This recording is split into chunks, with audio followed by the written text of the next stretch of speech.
In the first year of the War of 10,000 Races, demons descended upon Earth, turning the world into a battlefield for countless species. In its early stages, despite humanity having individuals with special abilities, they were at a disadvantage due to sheer numbers. Relying on firearms and nuclear weapons, they barely managed to establish 10 defensive lines against the invading clan. A decade later, 2 lines have fallen, and humanity's defeat seemed more imminent. With no other choice, they fought desperately for survival. Since the war began, the Eastern Alliance had suffered millions of casualties. Now, as firearms ran out and the number of awakened individuals grew, nations started depending on them in battle. To reclaim their homeland and survive, humanity expanded its efforts. Thus, during the decade-long war, large-scale enlistment began in Hua, particularly in the northern border and an industrial city of the Eastern Alliance. The tribute honored Chen Gohai, the 19-year-old who fell of the 10th defensive line, possessing a level 2 electricity ability. Dozens of others were also remembered, including Su Lai, 22, who perished at the 9th defensive line with a level 3 fire ability. Behind the presenter, a list of those who had fallen in the past month was displayed. The senior veteran stood before the crowd, speaking of the fallen as his friends, family, brothers, and sisters. They were the heroes of Yi City and the nation of Hua. Months ago, the 9th defensive line was lost. If the war kept breaching defenses, Yi City would bear the full weight invasion with no escape. But now it was preparing for a massive counterattack with millions of awakened fighters. The veteran challenged the younger generation, asking what they would do. The crowd roared in response. They would protect their homeland, their mountains, and rivers. Cries for enlistment echoed repeatedly. One by one, people stepped forward, declaring their desire to fight on the front lines. They vowed to defeat the alien invaders and tear them apart. Raising their identification cards, they shouted their intent to enlist. They would go to the front lines. The enlistment continued until it was Nan Ziying's turn. The veteran noted that Ziying, a 20-year-old architecture student with no supernatural talent, had arrived. He asked if Ziying wished to enlist. Ziying declined the opportunity to fight on the front lines. A wave of surprise spread among the forces. He explained that he preferred to serve in logistics. Those around him questioned his decision. Logistics was meant for women, children, and the elderly. The veteran, angered, pointed out that Ziying was in perfect health, had outstanding grades, and that the front lines needed capable people. Did he forget what had been done to humanity? Ziying replied that he had not forgotten, but he had made his choice. The crowd erupted again, reminding him that he had once saved his classmates from a mutant beast horde. Yet now, when the nation needed him most, he refused to fight. But the senior veteran silenced them. He stated that enlistment was voluntary, driven by personal will and a sense of responsibility. Ziying was free to stay behind, but with such high grades, it would be a waste. The veteran handed him the enlistment form and told him to leave. As he walked past, people called him a coward, saying that when the borders fell, he wouldn't survive long. They told him never to return. The next day, helicopters roared above the city. Soldiers marched toward the battlefield, singing war hymns. Their voices declared victory as their duty. Defending their home and nation was the highest honor. Ziying watched from the alley, feeling his phone vibrate in his pocket. Pulling it out, he checked the alerts. 3 new headlines about Ziying City had appeared. The second most viewed article spoke of Yi City's super rookie refusing military service. Online, a user named Polonius commented that no one knew why Ziying had chosen logistics, but it was the wrong decision. Another user, ATR, responded that the logistics division was well-staffed and didn't need young men. Staying behind was just another sign of a weak generation. Mian wrote that the External Alliance had vowed to reclaim lost lands in 10 years, and that he believed in the youth of the East, who were inferior to no one. Calling Ziying a coward, he accused him of abandoning his friends to carry the burden. As Ziying scrolled through the comments, unease settled over him, speaking of how they were all heroes, but in battle, they were like moths flying toward the flame. For an assembly of 1,000,000 troops underestimated the power of the alien races. And in his past life, he joined the army early, and went to the front lines to fight the enemy. Eventually, he joined the war command and became an accomplished strategist. As humanity was forced to retreat step by step, he dedicated his life to studying the 5 greatest talents and discovered 5 types of talent trees within himself. But unexpectedly, before he could fully master his talents, humanity was defeated, and he was sent to the afterlife by the hand of one of the strongest beings among the 10,000 races. However, Ziying did not accept this and thought that if he had improved his talents earlier, things would have been different. After all, he needed to protect humanity. But thanks to his obsession or fate, he was reborn, and the talent trees he had cultivated returned with him in their entirety. He had the beast-taming talent, which allowed him to control multiple beasts simultaneously and enhance their bloodlines. The elemental talent, which enabled him to wield forbidden elemental spells such as water, fire, phoenix, electricity, and more. As the greater the elemental energy, the stronger he became. The Asura talent tree, which increased his amplification power with every life he took until he reached the final stage, where he transformed into an Asura. Fourth was the formation tree, which allowed him to master multiple formations without limits to his abilities. And finally, the undead talent, which let him summon zombies, where the greater the energy extends, the stronger the summoned entity. Thus, improving these 5 talents required a great deal of time and source stones. If he could fully develop these 5 talents and strategize from over 1,000 miles away, he could stand against the 10,000 races and protect humanity even alone. But now if he went to the battlefield, he wouldn't be able to defeat many aliens nor obtain source stones to enhance his talents, so he was taking a risk. The best way to acquire resources quickly was to go into logistics, full of mutant beasts, making it the ideal place to refine his talents. Zion arrives at the rear judgment fields of Yi City, saying he needed to hurry to acquire source stones to improve his talents. Some people murmur that no one expected talents trained during the first year of the war to end up there, but no one actually came to this field to train, since dealing with all the mutant beasts and turning them into rations for the soldiers was perfect, as it also contributed to the nation. But a girl tells Juan not to get hurt. Juan tells Xiao Liu that he just avoids damaging supplies and will be done in a month, while his colleague laments having to deal with the beasts without swords, lamenting that Xiao Liu couldn't help due to her injured leg. Zion arrives and says he is there to train in the test field, since he could help deal with some mutant beasts. Xiao Liu comments that it would be amazing, as they were worried about that, and she would show in the change area. Juan questions why such a young boy would come to the training field at a time like this, but soon recognizes who he is. The woman takes out her phone from her back pocket while saying she just remembered, because he was Nan-Ziang, who refused to go to the front lines and was on the news. Her colleague asks why he was heading to the training field when he had fled from the front lines, and Juan says he is a coward trying to ease his guilt for living behind everyone else, and his colleague agrees. Zion drags his sword along the ground, generating metallic sparks. Xiao Liu mentions that this is the sword used to defeat mutants and that they are fierce, so Zion should be careful. The young man lifts his sword and says he understands, thanking the girl, and she thinks that maybe now they can make some progress. Moreover, Zion didn't talk much but was somewhat handsome.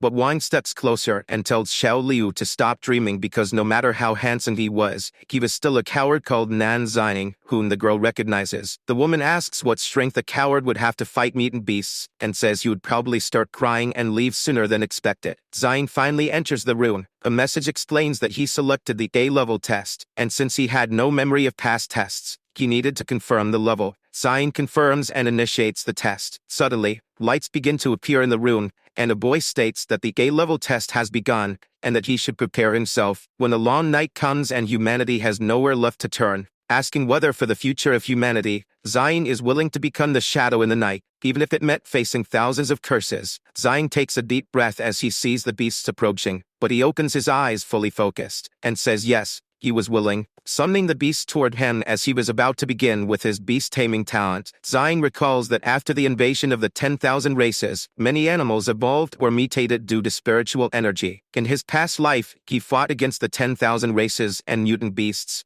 including the umbrella bird, famous for its muscle memory. So he leaps forward with his sword, stating that the umbrella bird's weak point was right behind its head, slicing it in half. Zion lands on the ground and commands the extraction of the source stone, improving talent worth the same way as in his past life, requiring him to defeat beasts like the umbrella bird, gain source stones, and tame more mutants. Zion moves his hand and says he could endure injuries of this level, and if he could dodge all attacks aimed at his vital points, handling everything quickly wouldn't be a problem. The bird screeches as it is cut down. Zion dashes forward, cutting down every beast in his path without hesitation, but one of the birds attempts to bite his right hand. The young man places his left palm on the ground and kicks the beast away. The others lunge at Zion, who only thinks about eliminating distractions first, effortlessly slicing each bird's head with extreme precision. His efficiency increases 5-fold as he tames 5 beasts, just as he had anticipated. The young man quickly looks back, noticing a giant bird among the others. That was their leader, the umbrella bird emperor. Given Zion's current physical condition, defeating it would be difficult. He dodges a beak strike, realizing he couldn't take it head-on, turning and swinging his sword, aiming for its weak points, but the bird blocks the slash with its tough carapace. Zion thinks that its durability had been enhanced compared to what he remembered from his past life, so he firmly plants his feet on the ground, prepares himself, and leaps with speed, aiming to strike again without giving it time to recover. Wai and his colleague Lui watch the training test during their lunch break. Xiao Liu approaches and asks why they weren't going to the cafeteria, but Juan replies that they wanted to see how long Zhang would keep up the act. Lai adds that he would leave soon since the front line had been pushed back to the 8th defense, and their city, Yi, was the 5th, very close to the border. Juan states that he wouldn't allow the boy to cause trouble there, and if he tried to run, they would take him down. Xiao Liu tells N that an A-level test wasn't any simpler than the front lines. However, their conversation is interrupted by an announcement, stating that participant Nan Zhang had completed the first floor of the A-level test. Wang asks if they've heard that because no one had ever finished that test before, and Zhang must have quit out of exhaustion. Li agrees until she notices something. The woman bumps into someone's chest, startled by the impact, and immediately falls to the ground in shock. Zhang had cleared the A-level test with a kill count of 2,000, setting a new record for the first tower test. Juan demands to know why he was looking at them like that, and if he had really passed A-level. Zhang confirms that he had, and that the demons' bodies could now begin to be processed. Xiao Liu turns and says that now, they should start the processing, while Juan complains about the sheer amount of meat. While bathing, Zhang reflects that his progress speed was barely adequate, and the experiments needed to evolve was more than double. He was at level 2 of the mutant beast taming talent, with 2,000 beasts tamed, and he thinks that reaching level 3 by the 3rd floor alone wouldn't be enough. A signal sounds, indicating that the war report had arrived and that the next offensive round was about to begin. Zhang considers that the level 7 ability wielder, the son of punishing thunder, and the level 6 ability wielder, the fire giant, had arrived at the front line, and in his past life, they would be defeated and perish upon entering the battlefield, leading to tragic losses. They wouldn't take long for the 8th defense to collapse, so he needed to accelerate his preparations, as this was a race against time, and he had no time to rest. He had to proceed to the 2nd floor. Juan says he didn't expect the boy to pass the test, and Li responds that given the wounds he had, he would need a long rest. However, he had truly given it his all, and it was an A-level test after all. There weren't many who had passed before. Juan says that trying to achieve everything at once wasn't practical, so it was better to advance step by step. Lai responds that with his injuries, he would need to rest for a few days, and Wang adds that he would report himself as disabled and never come back. However, the girl notices Nan Zhang approaching with his sword. She says he was back and that they should keep their voices down, but Wang asks why it even mattered. He then tells Zhang that he had finished his work on the 1st floor while asking what he wanted, and the young man replies that he was heading to the 2nd floor. Wang is surprised that the boy is going to the 2nd floor. Xiao Liu warns him about the giant beasts there and suggests waiting for help, while a man compares the tiger bowl to a tank. Zhang thanks them all but prefers to do this alone. Juan yells that if he was really capable, he should go to the front lines and questions what the point of showing off there was. Xiao Liu watches the scene nervously, thinking it was strange coming from someone like Mr. Nan, because he seemed like the type who feared for his life, hiding in the rear. The system announces that Zhang has initiated the 2nd floor test, and the boy stands before hundreds of tiger bowls, unleashing his aura. He immediately notices that the 2nd floor was different from the 1st. The pressure was much greater. As he advances with his sword, he tries to slash the beasts, but they dodge the attack. Then one of them appears behind Zhang, striking him with its horns and sending him flying due to the impact. Zhang crashes to the ground, struggling to stand up, reflecting that he had no advantage in size or strength and couldn't fight head-on, especially in his injured state. The bulls take deep breaths, salivating hungrily at the sight of him. Zhang states that they were mocking him, but he wasn't the type to charge in without a plan, standing still in front of the beasts as he waited. An aura envelops his right eye. Then one of the bulls tries to attack him with a charging horn strike. However, Zhang leaps over it, driving his sword into the beast's head, then shifting it to the left, causing the beast to spill vast amounts of blood from its wound. The other beasts stare at him as he does this. Zhang states that since level 2 beasts could be tamed, he should tame them before dealing with them, activating the beast taming talent, which releases an energy that repels all the beasts in the room, making them scream under the pressure, and forcing them all to collapse, breaking the ground beneath them. Zhang warns that this should keep them in mind. He locks eyes with the beast holding his sword, and says it was time for him to continue evolving, and reach level 3 at once. 3 days later, in the rear judgment field of East City, Li asks for help dealing with the beasts. Zhang sits while the workers order the meat to be moved quickly, as there was no more space and they already had enough for the day. The young man had already reached level 6 in beast taming, allowing him to tame level 6 beasts, as he thinks that in just 3 days, over 10,000 beasts have been defeated. It was far more efficient than the front lines, and now he could head to the desert at night, a place where a level 5 ability wielder couldn't escape. And due to the threats of espers and firearms, the beasts didn't attack cities. But taming them was the key to this strategy against the 10,000 races. An elderly man called Zaying and asks if they should work overtime to move another batch, as they wanted to send more supplies to the front lines. But Zaying declines, saying he needed to leave early today, and the old man agrees. One comments that it had only been a few days, and he had already given up. A man complains that, despite staying behind, the tower had progressed thanks to Zaying, but the woman says he was only causing trouble with her. The man responds that she was the problem there, but was talking behind Zaying's back instead of working. While the young man walks away, Xiao Liu calls out to him, saying they had caught up with the test tower's delay, and that he should probably take a break for working so hard. Zaying thanks her and says he should go now. Then the girl tells him to rest, as she wouldn't hold him back anymore. Outside the border, a soldier orders them to clear the way and not block the road, because they had retrieved the wounded from the front lines, and they needed urgent medical attention while driving down the street. Zaying comments that the flow of wounded in the 5th Defense indicated the state of the front lines, but the civilians point to the sky, speaking about the rockets flying overhead, as if they were gaining the advantage. But it wasn't about gaining the upper hand. The situation was critical and required significant support. While Zaying thought that the day the defense would collapse was near, he places a mask over his face and his sword at his waist, walking through the snow, reflecting that this was no time to waste. In the frozen mountains, a soldier asks why the truck was stopped, as it was quite dangerous this time. And when he steps out to check, he sees that the truck had broken down, and he needed to figure out what was wrong, as of all times, the battery decided to fail them now. A blonde woman says they should leave the truck there and return in the morning, as with the mutant wolves nearby, safety was the priority, and the soldier agrees with her. But he notices a mysterious figure falling outside. Zaying moves forward in the opposite direction of the truck. The blonde woman asks who he was, wondering why he was heading towards City A at this hour of the night. Then she shouts for him to be careful because there were giant mutant wolves ahead, and they were extremely dangerous. A girl says that the director called, as the city had wounded people waiting for medicine, but the blonde replies that driving now was too risky, and they couldn't just lead the man alone. Her friend responds that it was a nest of giant mutant wolves, and if they attacked, that her collection team wouldn't be able to defend themselves, so they couldn't worry about others. The blonde sets the conversation aside, places her hands on the wheel, and says they should go. The both are surprised by what happens in front of them, carrying a bloody team member lying on the ground, pleading for help. The blonde sees in the rearview mirror the presence of a mutant wolf, and her friend orders her to drive, as a giant iron wolf was behind them. However, the wolf attacks the car's windshield. The girl prepares her weapon and urges the blonde to hurry and drive. Nervously, she orders them to open fire on the wolf. From afar, Zaying hears the gunfire and reflects that it was coming from the herd collection team's direction. But he was surrounded by wolves, realizing that they weren't just attacking over there.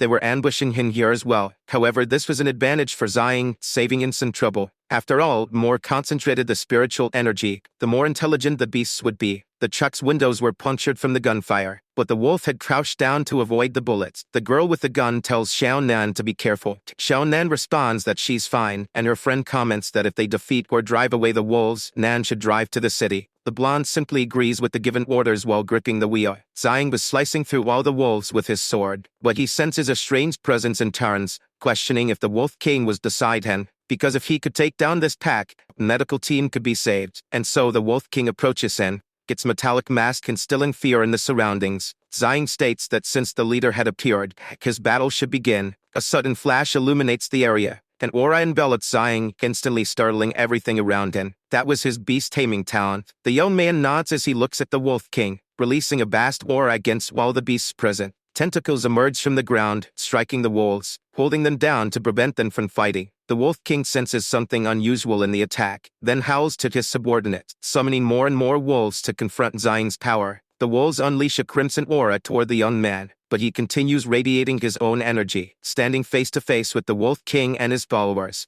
Zaying states that he would shoot the horse before the rider, capturing the king to subdue his bandits. The wolves look up at the sky, shocked by what they see, as an immense bluish aura rises from the ground, lifting Zaying. Zaying leaps for this aura-infused tree branch as some wolves are flung away. He prepares an attack with his reddened hand, as his priority was to tame the leader. The wolf howls again in defiance, its red eyes glowing even brighter. but Zion places his hand on the Iron Wolf King's head, releasing his soul and commanding it to be tamed. Zion's aura begins clashing with the Wolf King's, which starts losing its consciousness due to the battle. While the wolves lower their heads in submission at what they witnessed, as a massive tree of pure aura branched out into the area. The girl continues firing at the wolves, and tells Xiao Nan to hurry up and drive, while the girl steps on the accelerator and says they were getting out of there. However, as sudden silence takes over the area, Xiao Nan asks why the truck wasn't starting. Her friend panics, saying they were done for. The wolves keep walking behind the truck, causing an impact that pushes the girls forward and shatters the car's glass. The wolf on the windshield prepares to bite both of them, along with two other wolves at the driver and passenger windows. The girl with the gun asks what was happening there, and if she was seeing things, because the wolves suddenly seemed cute. The wolf quickly turns its back, leaving with the others, heading toward Zion's mountain. The girls look out the window, still processing what had happened, and the three wolves reunite with the rest, lowering their heads in response to what they witnessed. Because Zion was standing atop a rock, surrounded by submissive wolves, Xiaonan questions if all these giant wolves had really been tamed, and her friend comments that for a single person to tame hundreds of wolves, he must be of a high level. It was incredible. Zion had reached level 7 in beast taming, and says that for now,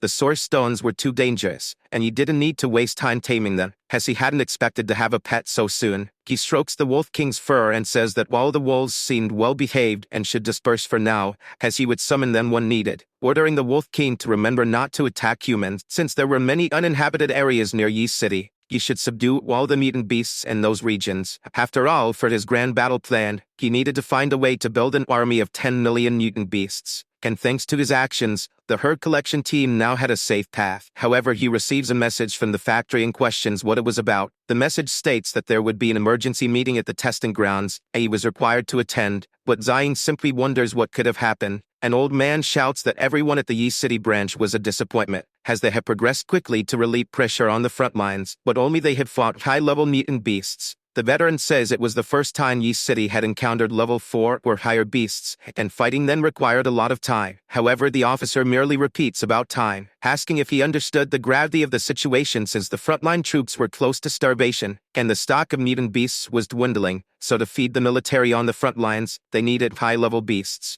The veteran says he understands and will send more people from Yi City to continue this difficult mission. However, the officer states that it wasn't necessary because he had observed all Yi City for half a day and found no one useful, so he would delay military supplies. Xiao Liu argues that level 4 mutants were too much for Yi City, but the officer says that progress was slow because of a deserter, and that the city was truly irresponsible since it couldn't handle any real responsibilities. One yells that she's had enough of the officer and asks if he thought he was special since her husband and 3 sons had lost their lives on the front lines for the country. Crying, she continues, saying she works 24 hours a day just to maintain this supply routine, so he had no right to devalue her efforts. The officer sneers at her, while one of the soldiers activates his ability and asks how she dares to disrespect an officer. While Juan demands to know what he was going to do about it, the soldier prepares to punch Juan with his enhanced strength, but Zhang suddenly appears and strikes him in the chin. The soldier falls unconscious as the officer breaks into a cold sweat. Zhang steps in front of the officer and states that violence should not replace argumentation. Lai and the station members cheer, saying that little Nan had finally arrived. The veteran turns to Zhang, wondering what he was doing there, as he had just taken down a level 5 ability user in one move. However, the officer questions who he was, drawing a gun and saying that Zhang had stressed him out by disrespecting his superior, and asks if Yi City was planning a mutiny. The young man responds that so this was the officer, the traitor who made a fortune off the war and was later identified and publicly executed 20 years into the War of the Thousand Races. Lin Yukai, the leech of supplies. In his past life, he had smuggled vast amounts of military supplies across the border, causing significant losses before he was finally discovered. He had targeted Yi City's processing speed to defeat higher-level monsters, improving his own profits in the process, which was no surprise coming from Lin Yukai. He needed to deal with him, but before doing so, he had to drain all of his resources, so he tells the officer that there were no rebels causing trouble there. The workers question the point of pointing a gun at them, as they had already sacrificed enough on the battlefield of the 10,000 races. Everyone shares their situations, and Yukai realizes this wasn't ending well for him. He had assumed they were all old and weak, but they still had something left in them, and he wonders why the boy looked familiar. Noticing that he was the deserter from the news, Nan Ziying, hiding like a coward there, having refused recruitment and attacked a soldier. That meant he was to be executed. Ziying says he doesn't care about that since he was the one who processed tens of thousands of beasts, and if he were to die, progress would slow down, so he simply stares at the soldier. Both the veteran and Yukai are shocked that Ziying was the ace of the test tower. The young man explains that high-level beasts could affect the human mind with their energy, and if Yukai wanted to send him to the afterlife, he couldn't do anything about it. This makes the officer realize that the deserter had turned the tables on him. He knew too much about beasts, and from everyone's reaction he wasn't lying, so he couldn't afford to take that risk. However, since he was willing to accept this, everything was perfect for Yukai. Yukai agrees, saying he would send 5,000 level 4 beasts, and if Ziying defeated even one, he would let it slide. What if he failed? All accounts, old and new, would be settled. Ziying accepts. The workers questioned him about the military promise,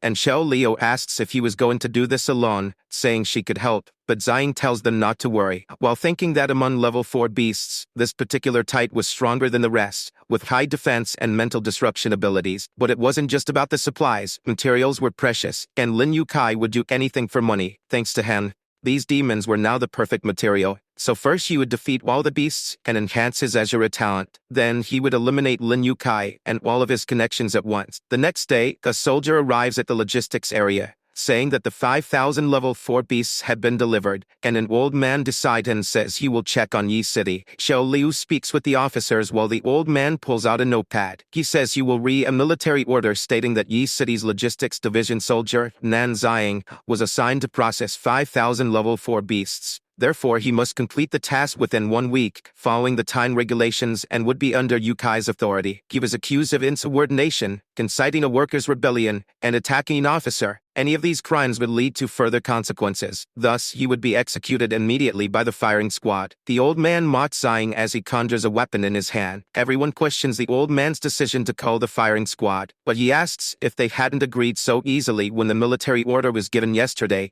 and if they were afraid now, because when the time came, it would be his responsibility to personally execute Ziying. So he would take his time enjoying the process. He then tries to touch the young man's shoulder to hand him a letter. Ziying takes the letter and says that these were just words coming from a mere messenger. The soldier calls him an arrogant brat, but the messenger says they were forgetting their manners in the face of death, and that they would now begin the boy's test. Xiao Liu warns that high-level beasts required anesthetic smoke, but the component was at the front lines, so Ziying needed to be careful, and he agrees. As the three depart, the remaining people question whether mutant beasts had mental attacks since Ziying seemed confident like a psychic. The messenger tests his psychic abilities on the boy. There is no reaction, so all that was left was to wait for Nan Ziying's execution. He would likely go insane from their influence. Unable to think as his defeat approached, the messenger grins maliciously. Then he says that now that he thought about it, his boss was greedy because this kid didn't seem to be anything special. He really did appear to be just a deserter and a waste of time. After executing this child, all the rewards would end up in his hand, so he asks the guard if he knew how to report to the boss since he was sent for that purpose. The guard responds that he should make sure to report everything that happens there truthfully. At the same time, Ziying observes that the level 4 mutant beasts were just as expected, physically immobile,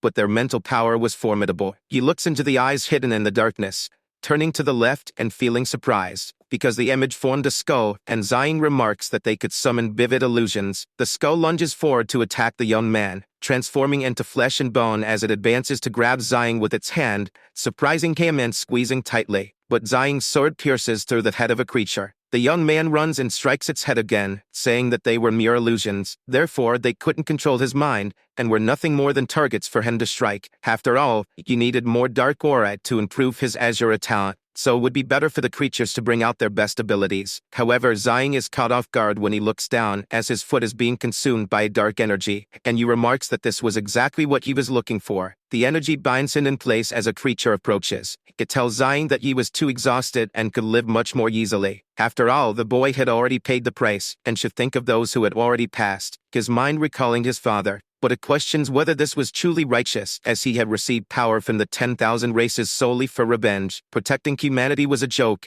and Ziying had already seen his own future, so the creature speaks of the worst possible outcome. But the young man grasps the aura and suggests a pause. Ziying pulls the aura away from his head and says that his revenge against the 10,000 races would happen, and humanity's fate would be decided by them alone. The young man surrounds himself with his tree, and the creatures ask how he was resisting this, and if he would end up as a wicked man consumed by it. Zying states that when he activates the Asura talent and enters Asura form, his strength and mental power increase exponentially, and dark energy was the key to enhancing it. He moves his hand, and the tree begins to surge against the dark energy consuming it. The tree absorbs the energy and then begins consuming Zying's body, shattering his mask, causing the young man to scream in pain as he absorbs the power. Inside his phone, the officer complains about being pressured and spending too much money to keep his party under control. A maid pours wine into his glass and tells him he was working too hard at the end of the world, asking if he would like to spend some time with her. The officer notes that demand was rising not only in Hua but beyond,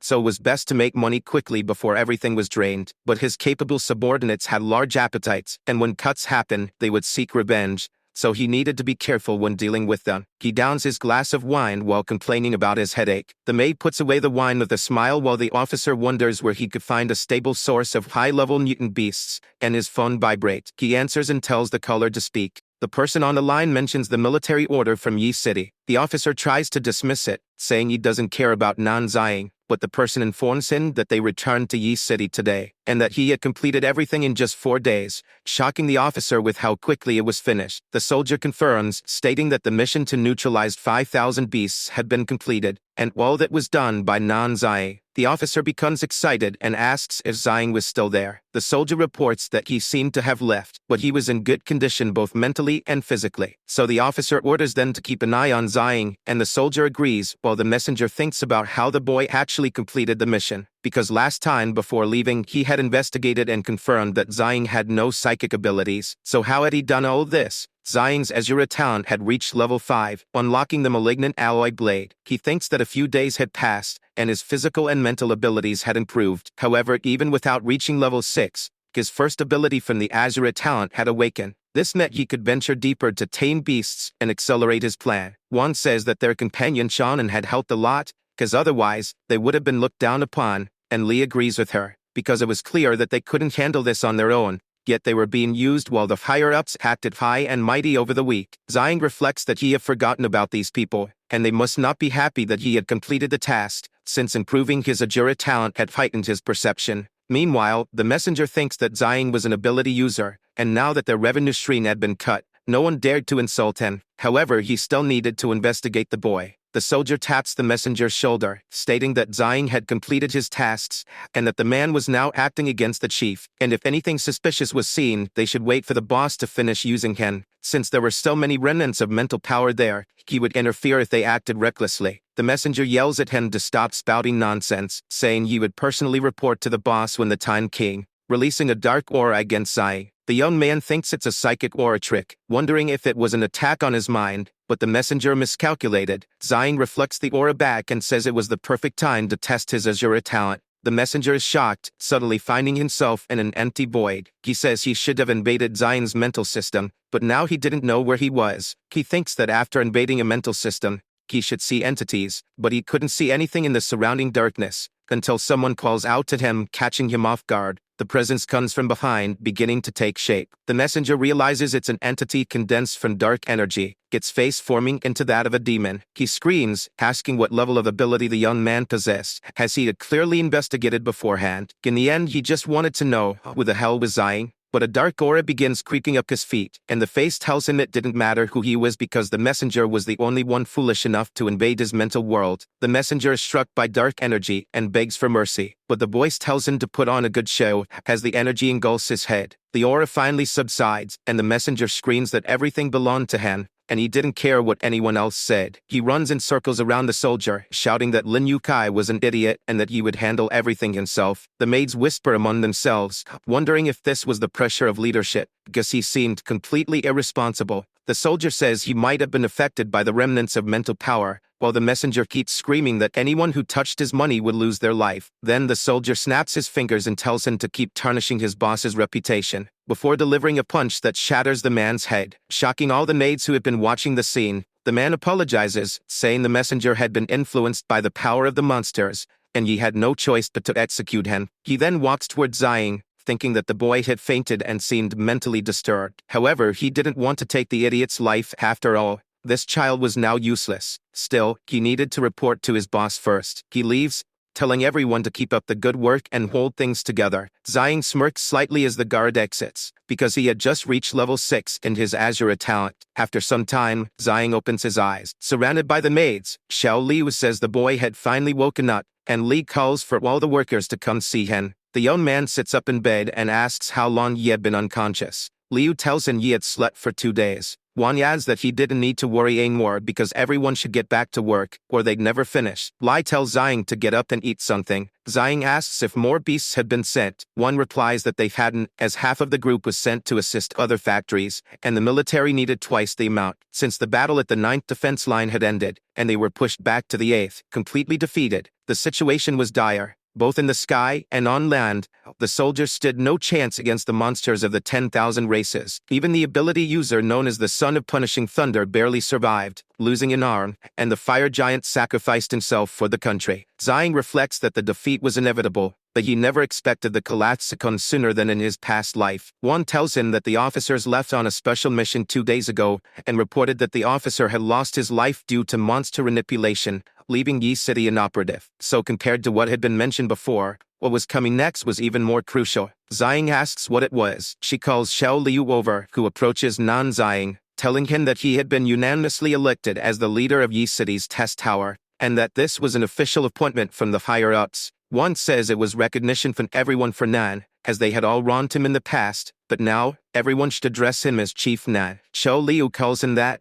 and the workers declare that they would do their best. The girl adds that the leader's tasks were now heavier than before, with the group cut in half and military supplies needing to be doubled. She asks how half of them will even stay on their feet after a month without eating, drinking, or sleeping, wanting to know what Zhang would do about the workload. Since work efficiency wouldn't change much, this was already her best effort for now, but Zhang simply reflects that with 2 abilities, efficiency could be doubled, and that way, with regular breaks, new tasks wouldn't affect them. Plus, with his new position, draining resources from Yukai would be much easier. Xiao Liu turns and says that the task was impossible and unreasonable, so they should appeal to the leadership. But Zhang says he understood everything. Everyone turns to him, surprised. The girl says she knows the immense pressure he's under now that he has taken on this role, but Zhang hadn't fully recovered and couldn't act recklessly like before. Zhang places his foot on the ground and says he understands everyone's concern for his health, but they could finish this task. Can the workers agree with him, shouting that they would follow his lead, until a shadow dashes by. Zhang thinks that speed didn't belong to anyone in his group and rushes outside, wondering who it was. He runs out, arriving a place with several trucks. A girl points a gun at the back of Zhang's head and says he was bold for chasing after her. He had some guts. From now on he shouldn't move, she would ask, and he would answer. Zhang simply wonders if she was a true expert. The one asks how many monsters were in Yukai's next batch, and whether they were delivering or retrieving them. The young man tells her it would be better to ask Yukai and his gang about that. So the woman asks why he wasn't cooperating and tells him to answer her question seriously. Zhang imbues his hand with dark energy and thinks the girl got distracted. This was his chance. He turns, activating his Asura talent, forcing the girl to sidestep to avoid his strike, but she fires a shot at his hand. Zhang questions who said he was Yukai's accomplice. She had caught the wrong guy, and the woman asks why he was helping him then. The young man responds that he wasn't helping but simply completing a task assigned to Yi City. He may be a traitor, but Yukai was still his superior. The girl says she couldn't believe he knew so much about Yukai's dirty dealings, but she questions why he didn't join the special forces to take Yukai down together, revealing herself as Zhang Yuan from the 8th Defense Line, Intelligence Division 2. Zhang just stares at the woman's hand, then he simply says that he refuses the offer. Yuan asks if he was choosing to become part of the problem. Zhang denies it, saying that you needed to deal with Yukai, but not now, and not with her, because she hadn't considered the consequences of going after Lin Yukai. The girl, surprised, asks what he meant by that. The young man says that if she was thinking of getting rid of Lin Yukai, she had 2 options, either eliminate him or report him internally. If he died and there was more than one person in his group, how would she silence everyone involved? He asks what she would do if the plan failed. In the case of an internal report, investigations would take over, and humanity would suffer another defeat, because the rumors of internal conflict would cause discord at all levels. And this would lead to an inevitable reaction, chaos, with citizens fleeing from Hua. Zhang Yuan feels pressured and asks what she should do, but Zhang simply tells her that he would take care of it. She asks how he planned to do that, because Zhang was just a deserter, and even she couldn't handle them. She presses her finger against the young man's chest. Zion releases his azuric energy and asks if they weren't just fighting moments ago. A week ago, she had the advantage, but now, what were her chances of defeating him? John Yuan notices that his response was unusual. Just a week ago, he had been much weaker. She wonders if his ability allowed him to continuously strengthen himself. Zion tells her he has said all he needed to, and since she was an intelligent girl, she would know what to do, because he would be the one to deal with the scum known as Lin Yukai. John Yuan complains that he was too stubborn, but she would reluctantly accept his request. However, success was the only option. The young man turns away bored, saying that this was their agreement, and you would keep his word. But once Yukai was dealt with, it would be up to her to secure more beasts. The girl is surprised and asks how many beasts he needed now, as his current strength wouldn't be considered weak. Even on the battlefield, he was constantly growing stronger while keeping it a secret. Yuan questions which side he was truly on. Zion tells her she's overthinking. Of course, he stood with humanity, but to take control against the 10,000 races, he still wasn't strong enough. The young man bids farewell to Yuan, telling her he had already said enough. The girl says he seemed like a strange guy, but he wasn't a liar, so she should believe in him. A few days later, the officer states that Chief Nan had completed his latest mission and should now be assigned the next one for Yi City. Xiao Liu comments to Wine that the difficulty was increasing, as they were now dealing with level 5 beasts.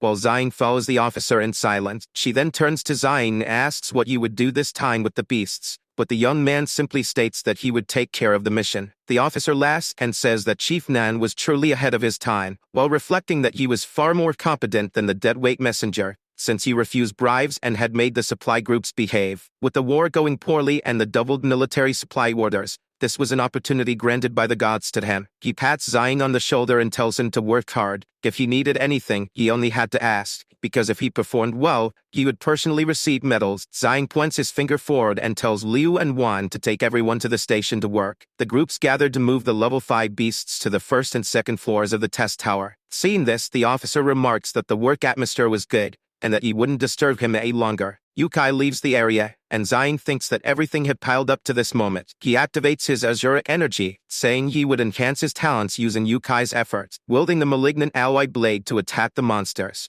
and activating his skill to disrupt the level 5 beasts. He swiftly draws his sword, cutting down everything in his path, and gain plus 1.5 for each defeated monster. Zion continues slashing as he leaps into the air, reaching 24 points out of 7,200 needed to enhance his ability. On March 20, at the 8th defense line in Eagleland, a brutal battle lasted 4 hours, where 800,000 soldiers fell and 50,000 espers perished, leading to a collapse. Zion appears, wielding the malignant alloy blade, and Azure Berserker formed to cut through the beasts. On March 22, the northern 8th defense line of Glacier fell, with 600,000 soldiers losing their lives. But Nan was also there, cutting down the beasts that invaded his world. On March 24, the southern 8th defense line of Glacier was wiped out by the metal assassin race in just 1 hour. A soldier stood in front of a beast, only for the young man to appear once more, slicing the monster in half with his Azure ability. 2 days later, the 8th defense lines of France and Kawasaki collapsed in just half an hour. One of the fallen soldiers pleaded for the annihilation of the 10,000 races, but Zion appears, saying it was enough, releasing his energy in an explosive burst, creating a massive tree as he roars to unleash his full Azure power, using the highest level ability of his tower. A dark aura envelops the young man. This was held on birth mode terrifying the mutant beasts in the area. Zion declares that in that case he would test this power on the beasts, raising his sword toward them, then lowering it, unleashing a slicing shockwave that cuts through everything in its path. The young man wonders if that was the full extent of his power, as it was exponentially greater than at the previous level. He deactivates his Azure ability, now covered in blood and dark energy, stating that the stones he had gathered over these days could now be used to tame the beasts. And while Lin Yukai might have been rich, he would have no life left to spend it. The supply groups received the news, discussing how the Eastern Alliance, the United States, and the entire country were barely holding on, now desperately recruiting soldiers as young as 16. Zion reflects that the collapse was happening quickly, and despite his Azure talent, he was still just one person, so he needed to act fast. Wan notices him and asks how he finished so quickly. Lin Yukai approaches, commenting that Chief Nan's speed had increased once again. He says he's impressed and asks what official position Zion would like to receive. Zion simply says that he wanted him. The officer asks what he meant by that. Even his soldier trembles at the words. The young man continues his sentence, saying that he wanted him to go to the northern desert at night and bring back several iron wolves to swiftly eliminate the beasts. Lin Yukai praises Chief Nan for having great stamina and courage, something he admired. Zion bows to Yukai and says he will leave, but the officer tells him not to worry, embarrassed by the gesture, as he thinks that Zion is just a small rabbit and that if he tries any tricks, he will meet his end. Zion, in turn, considers him nothing more than a parasite in a war. On a full moon night in the northern desert, Zion prepares for combat and says he remembers well, when espers awaken, the 10 races attack swiftly. He needed to be more discreet, so he called his wolves closer, ordering them to bring reinforcements as they began to howl. An entire pack of wolves sneaks up the mountain to see their king. Zion had reached level 7 as a beast tamer and remarked that the requirements to level up were increasing exponentially. At the same time, 3 trucks approach the snowy northern mountains. A soldier warns Lin Yukai that he has detected 1,000 meat wolves ahead and that they are at the limit of the spatial portal. Yukai grabs his maid and orders them to load the wolves into the nano cages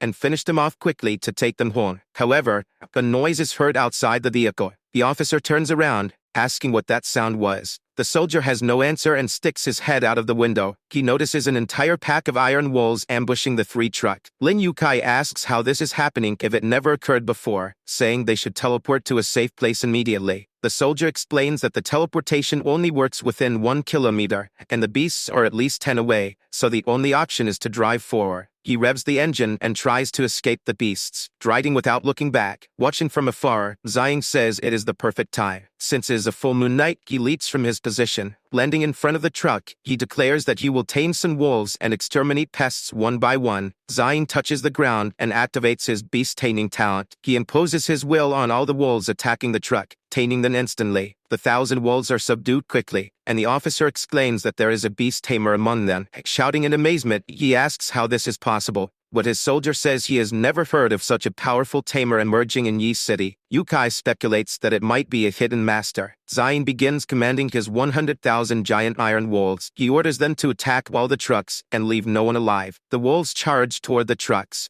and the soldier reports that the tamer must have failed because the beasts are ambushing them again. Lin Yukai shouts for them to suppress the beasts with firepower immediately. His soldiers lean out the windows, shooting at the wolves. The wolves shatter the windows, biting the soldiers and ram the trucks to immobilize them. The soldier then releases his dark energy, stating that it is dangerous there. Lin Yukai yells at him to hurry and teleport to safety. However, one of the wolves hurls the truck away. The soldier shields himself with his dark energy, creating a barrier around him and his master. Enraged, the wolves charge, biting at the barrier, but the soldier activates an ability, declaring that he will show them what it means to be a level 5 Esper. He uses his nano cage to teleport, unleashing immense darkness toward the wolves. Lin Yukai places a hand on the soldier's back and urges him to hurry, as the wolves are coming again. The soldier then states that his nano cage has limitations and that they cannot escape like this, attempting to teleport them to the walls of the ancient city. His energy spreads across the entire area, but then, a presence appears behind them, saying that he has been waiting for them since they endured more than expected. The soldier turns around and asks who he is, but they quickly realize that the man is non-Zion. Lin Yukai asks if he is the beast tamer, and if he is trying to take his life. However, Zion confirms that he is absolutely right. In desperation, the officer shouts that if Zion touches him,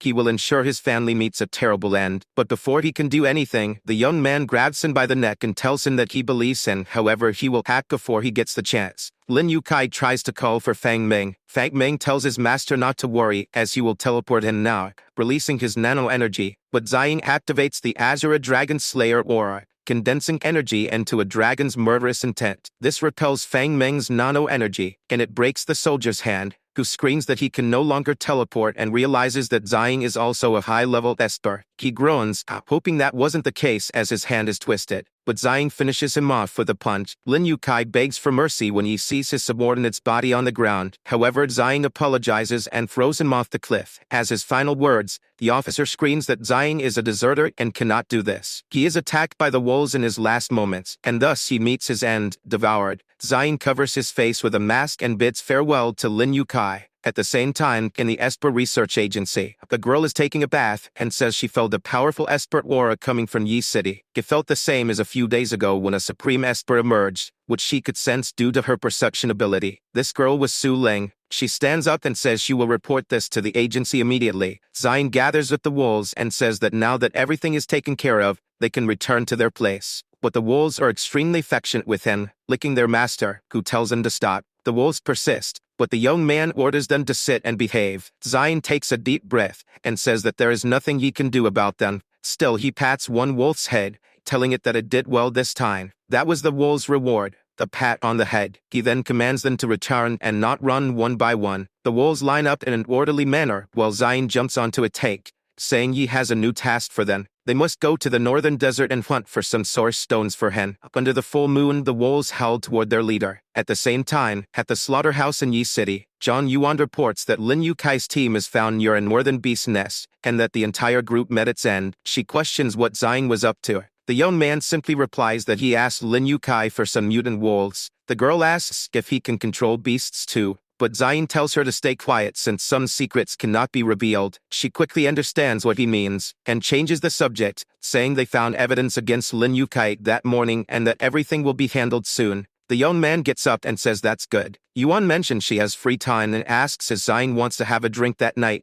but he refuses, saying that during a national crisis, he isn't in the mood. The young man stops walking and turns, saying that if she truly wants to show gratitude, there is another way. The girl becomes flustered and asks what that way is. Zion states that he wants to turn Yi City into the greatest slaughterhouse, as recently there have been 10 to 100 times more mutant animals than in other places. The girl tells him to leave that to her. The next day at Slaughterhouse 4, Zion is training with his Asura talent. He says turning it into a slaughterhouse was a brilliant idea since it is now much easier to obtain origin stones from mutant animals. At the same time, he looks at his hand and says that with the giant iron wolves he has captured, he will soon organize 1 million beasts. 2 days later, he had reached a total of 1.9 million resource stones for taming beasts. He strikes the ground, declaring that the fate of the world will rest on his shoulders, for he, Nan Zion, calls upon all to hold the north and defend the Blue Star. The young man had reached level 8 as a beast tamer, with 500,000 level 5 wolves under his command,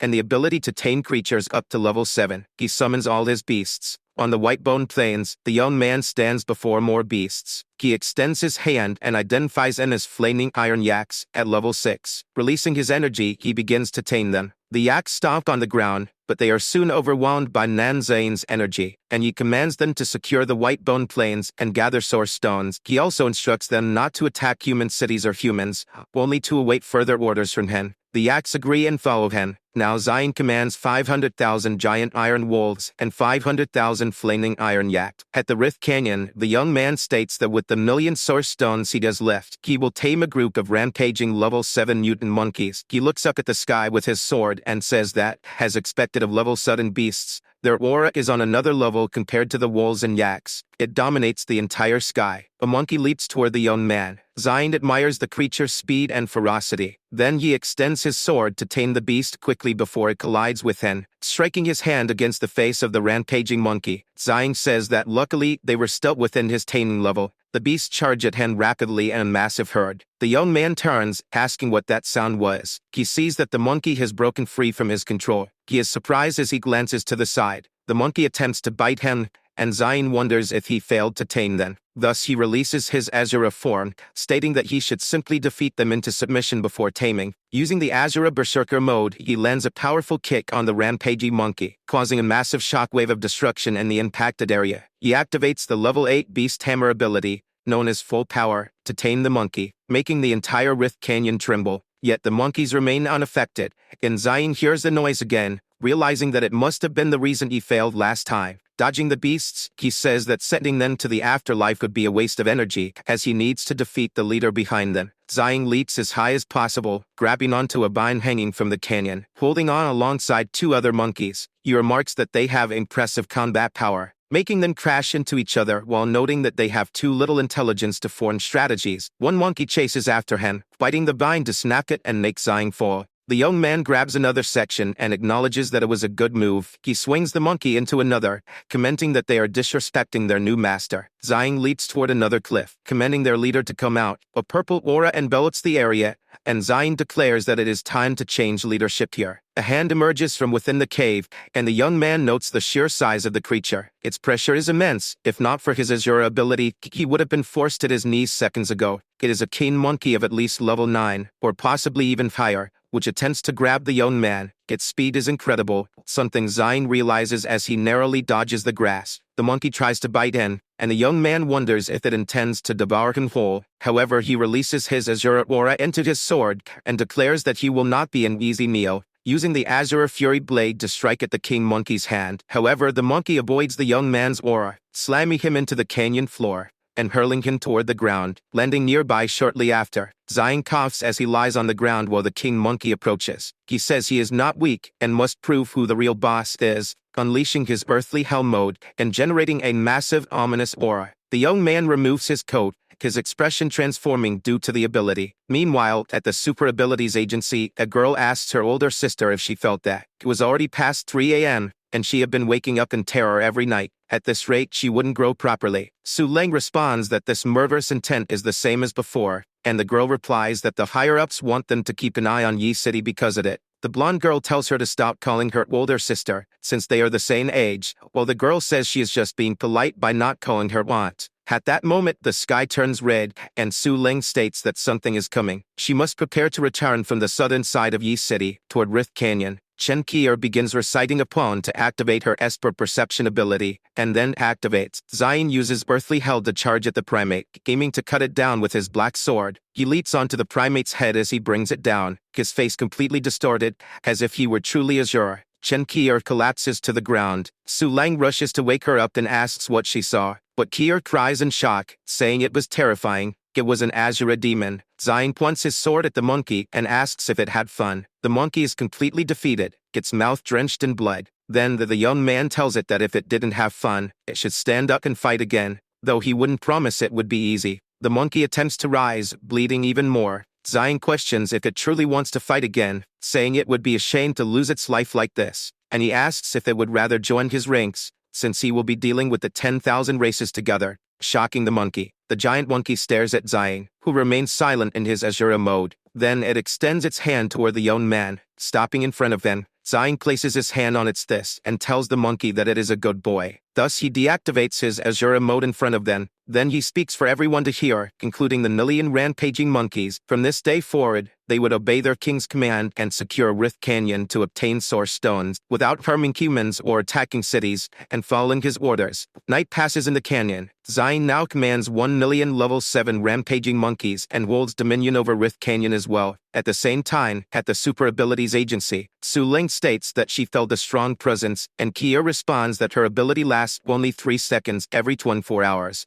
The blonde says she doesn't know what it means, but she has been thinking, what if both energies belong to the same person? Qier wonders if that's possible, as they have been monitoring the Eastern Espers for years, and the top 10 rankings still have some unknown figures who have never appeared publicly. But the Asura from yesterday, he definitely secured at least the 10th spot. Su Leng says she has been thinking too much and should just announce the rankings. Thus the rankings from 1 to 9 remain to be revealed, with the mysterious Asura man taking the 10th spot, Lan Bingjing at 11, and Chu Tian, with spatial abilities, at 12. The next day, the news is published, exciting people as the rankings are revealed, especially about Asuras being lethal killing machines. At the slaughterhouse, Xiao Liu tells Chief Nan to wipe his face first, as his phone has been buzzing non-stop. Zion agrees with her, picking up a cloth. Then a news report states that countries Mi and Mao, as well as the 8th defense line, have fallen, and to protect their homeland, the Eastern Alliance has activated the veteran police call-up for the 5th defense line. Zion comments that not only was time running out faster, but they were also calling the veterans earlier than expected, reminding him of his father. His phone buzzes with a notification right after. It was his father inviting him to dinner if he had time, saying that his mother and sister missed him. Zion's father was cooking and apologized to the reporter, saying that since his wife, son and daughter were coming home, he needed to cook, making her wait. However, she was free to join them. The reporter remarks that he is a kind man, as she only wanted a quick interview about the veteran call-up. Zion clenches his hand but tells his father that he will go with them. He stands up, and his mother asks where he is going so late, but the young man replies that he is heading to the slaughterhouse. His mother questions whether it is so urgent that it cannot wait until after dinner. But Xiangshen says that these are his own responsibilities, and he has already seen enough of the others. Zion stares at the door without saying anything. In the primal submerged forest, Zion runs, saying he still has some time left tonight, so it was time to tame more elephants. He stops in the middle of the forest and calls them out, stating that he already knows where they are. At that moment, a gigantic elephant charges toward him,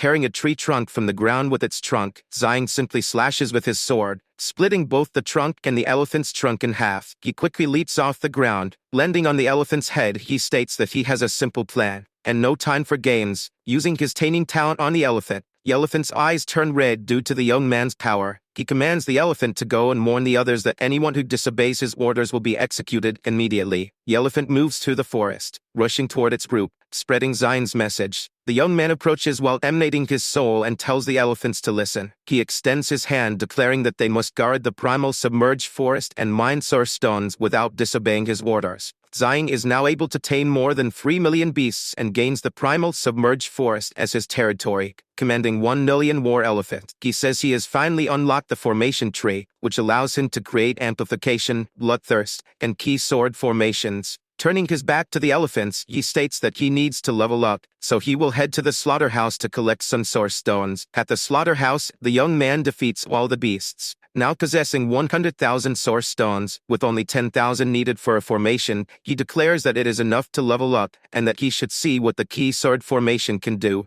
More beasts emerge from the slaughterhouse gate. Xiang simply focuses, channeling the power of heaven and earth to summon 1,000 blades, creating a cyan formation that whirls around the slaughterhouse like a tornado. The young man names his formation the key sword formation, as it crashes to the ground, annihilating the remaining beasts in the area. He remarks that, as a level 1 formation, it is still weak, so he prepares to enhance the formation, this time using 2,000 swords. Slashing everything in his path, he states that once the formations are completed, everything will practically take care of itself. At the second slaughterhouse, the young man activates the bloodthirst formation alongside the key sword formation. An hour later, he has already upgraded his talent to level 2 and unlocked the elemental sword, flaming fire, and decimal amplification formations. However, each formation requires 20 source stones and can be accumulated infinitely. Xiang admires the sunrise from atop a building, quickly realizing that morning has already arrived, and that it is a good time to say goodbye to everyone and advance to the front lines. Xiao Liu approaches Wang and greets her good morning, but she soon notices the open door and asks if Chief Nan has been working. Lei responds that he arrived after dinner. Wang complains that all of this is because of the reporters trying to shame him,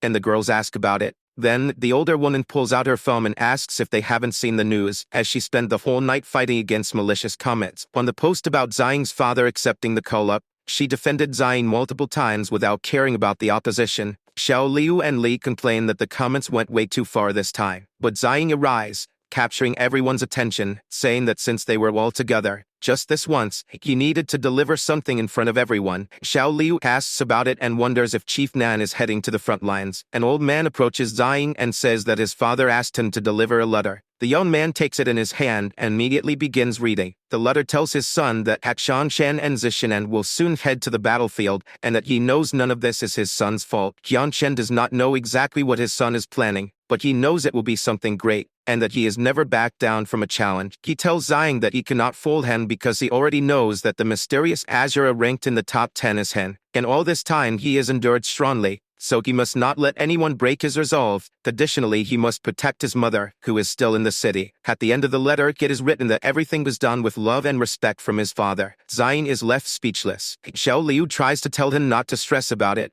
while Li points out that he is already carrying too much weight for others, because without him, they would all fall apart, as they need the supplies he provides. Wang says that as long as she is there, no one will slander him because she will shut them all up with ease. Xiang thanks everyone but says there is something he needs to tell them all. He asks if they know about the announcement regarding the reserve force for the 5th defense line. Xiao Liu, somewhat hesitant, admits that she wanted to be the chief engineer there. Then Xiang reassures them, saying they shouldn't worry because he won't delay the beast hunting operation. In front of a divine statue, several trucks depart. Xiang stands in the middle of the crowd, thinking that he will take his father's words to heart, because he was right. Going to the battlefield now wouldn't be better than defeating some monsters, but it didn't change the fact that he was disappointing them by leading his mother alone. But that Xenos were not a carbon-based life form and didn't need to mine source stones, so there were no better choices for him. They would only grow stronger through powerful enemies, and with his current power, humanity stood no chance, because in the end, he had protected no one. If he wants to win, he must focus on the 5th defense line,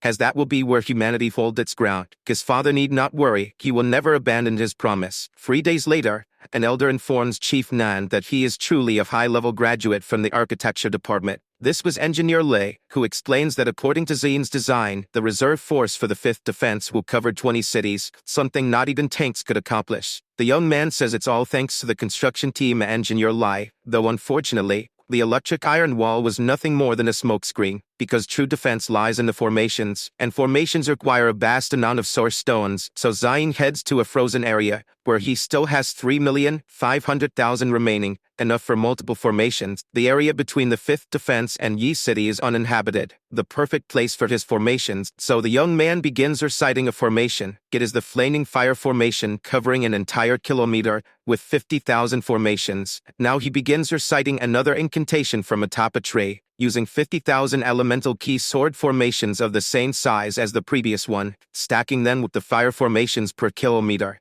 Xian continues stacking all his formations, maintaining 50,000 as the standard per kilometer, until he reaches level 3 in formations, unlocking 3 new ones, now needing 5 million formations to level up again. He descends from the tree and notes that he has layered formations across 10 kilometers, accumulating level 2 formation. This will root out low-level Xenos, but he doesn't have enough source stones to spend on a level 3 formation and delayed his own level ups, so he must conserve them. For today he has completed the first layer of the defense line, covering 35 kilometers from Yi City, with 1.25 million accumulated level 2 formations. The next day at the construction site, Engineer Lai informs Xian of a problem. He pulls out his phone and tells him to check the news. People are commenting that Xian is wasting time and money. The old man explains that the public is against it. However, the young man tells Engineer Li not to worry and to continue the construction as planned, because he has a new improvement plan, reflecting that the defense line was never truly defense. It was all to give the Xenos a false sense of security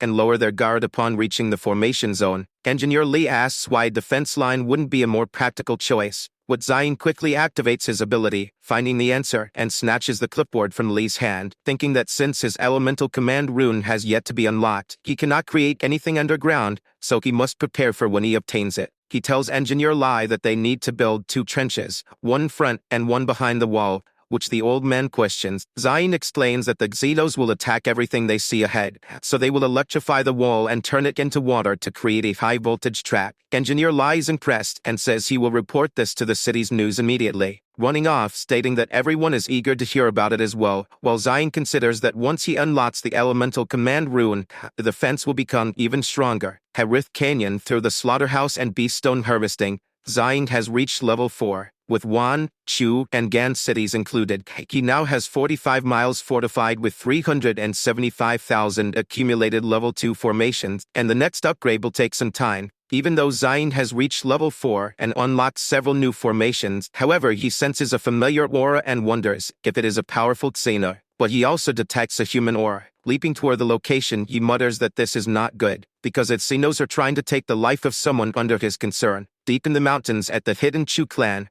a man approaches a gravestone, but suddenly, an explosion erupts from the ground. The old patriarch of the Chu clan, Chu Changshan, asks why Xing left seclusion 2 years early, when he was supposed to remain for 12 years after the invasion. Xing tells his master that he felt a powerful aura emanating from the northern frontier, resonating with him, which is why he left seclusion. The master says that the region is full of spiritual energy, but the young man insists that this is precisely why it is important, and he has decided to visit the northern frontier personally. Changshan warns that there are rumors of Xeno escorts searching for prodigies, making it dangerous. But the young man leaps forward, declaring that in an apocalyptic era, everything is dangerous. Thus he activates his flight domain, stating that if he can receive even a little help from an expert, his journey will be much more valuable. An hour later, he observes multiple fortified borders and finds them incredible, wondering if they could be the work of a single person, because this was the mark of a true hidden master. However, he senses a presence, a Xeno flying toward him under the moonlight. Gives the Iron Executioner Xeno,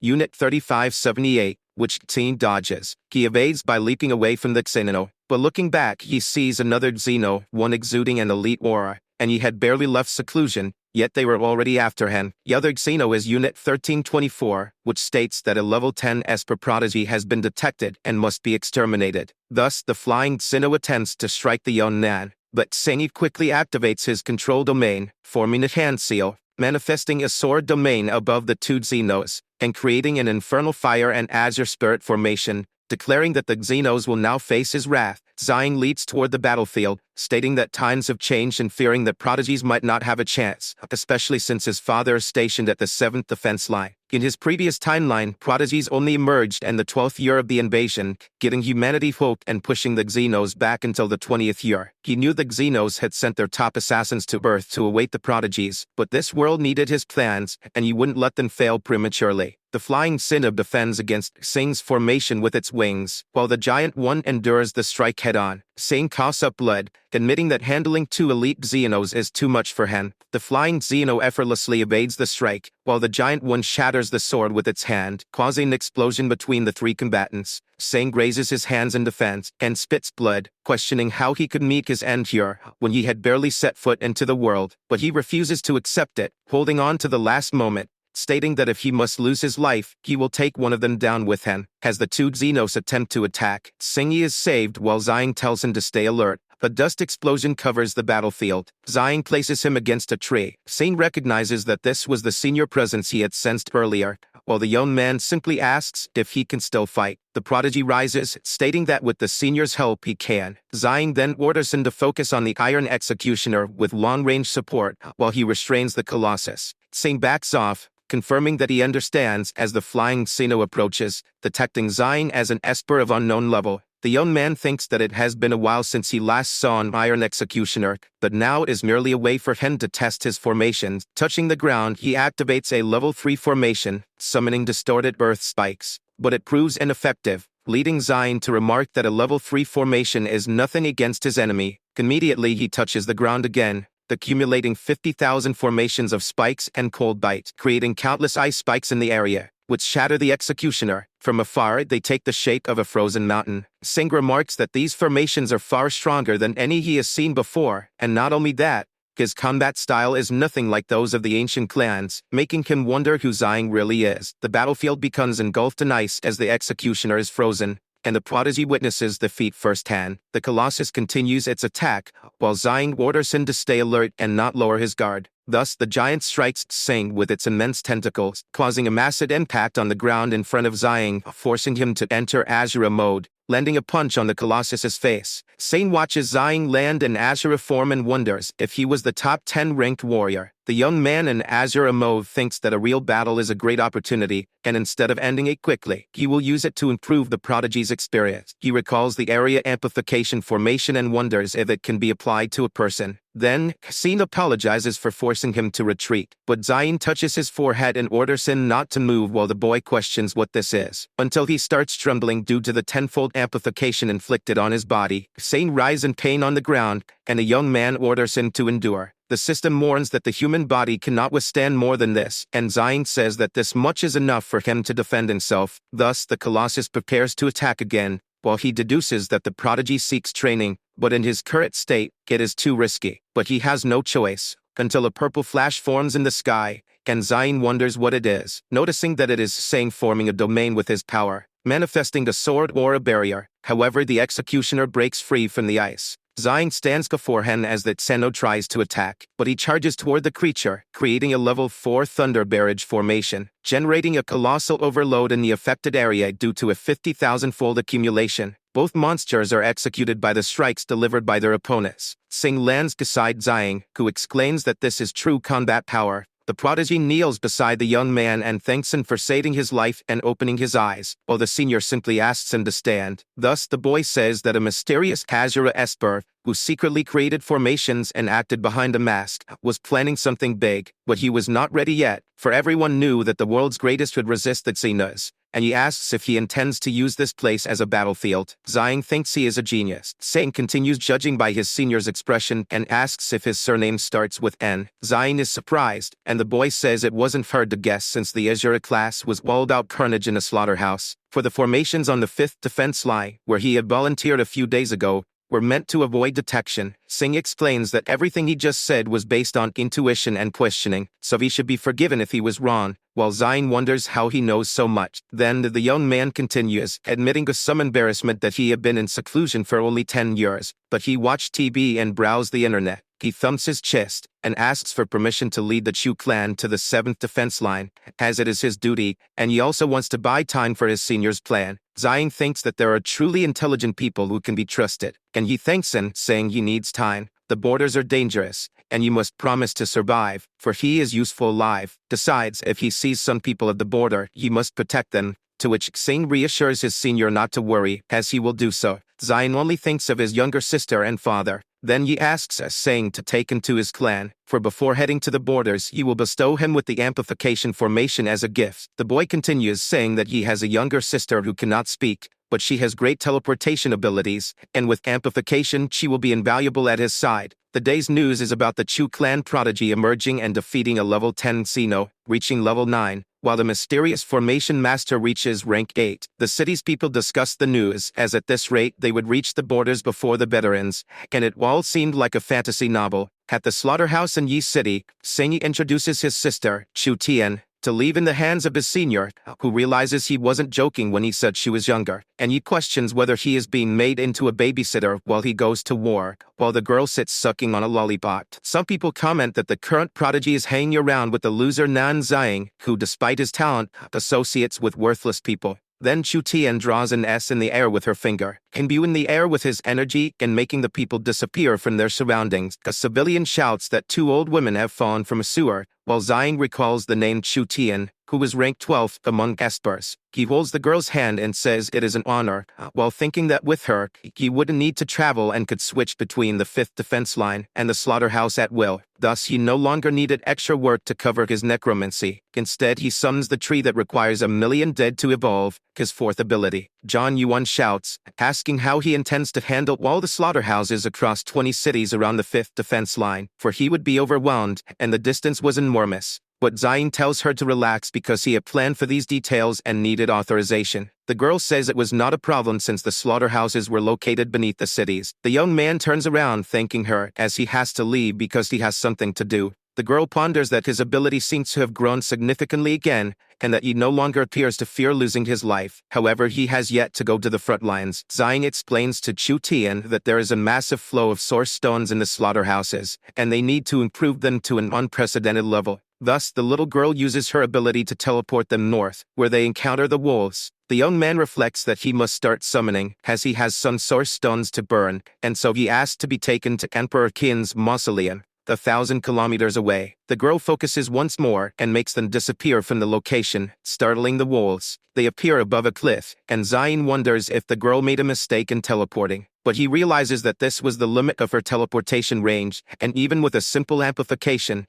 the distance covered was only 100 kilometers. Then, toward Emperor Qin's mausoleum, Zion orders Chu Tian to find a safe place. But the girl had already vanished, prompting him to remark that she was smarter than her brother. Without interruptions, Zion activates his 4th necromancy tree, releasing his reddish energy while shouting for the spirit of the great Qin dynasty to awaken. A greenish energy spreads throughout the necromancy zone, surprising Zion with what stood before him, for the prodigious Qin appears and asks who dares disturb his slumber. Zion draws his sword and declares that even after 1,000 years, his presence exudes the aura of a true emperor. Attempting to reason with the king, he requests that his majesty allow him to use his army to help the world in peril, but Qin calls him an insolent child, drawing his sword while asking if the boy really believed his soldiers were under his command. The emperor swings his sword, meaning that if the boy wanted the army, he would have to prove himself worthy. Zion dodges the slash and apologizes for his intrusion, activating Asura mode. Qin charges forward again, stating that he unified the 6 kingdoms, so cheap tricks would not impress him, for he must have the audacity to covet the dragon throne. Thus both powers collide. Zion tells him not to judge a book by its cover,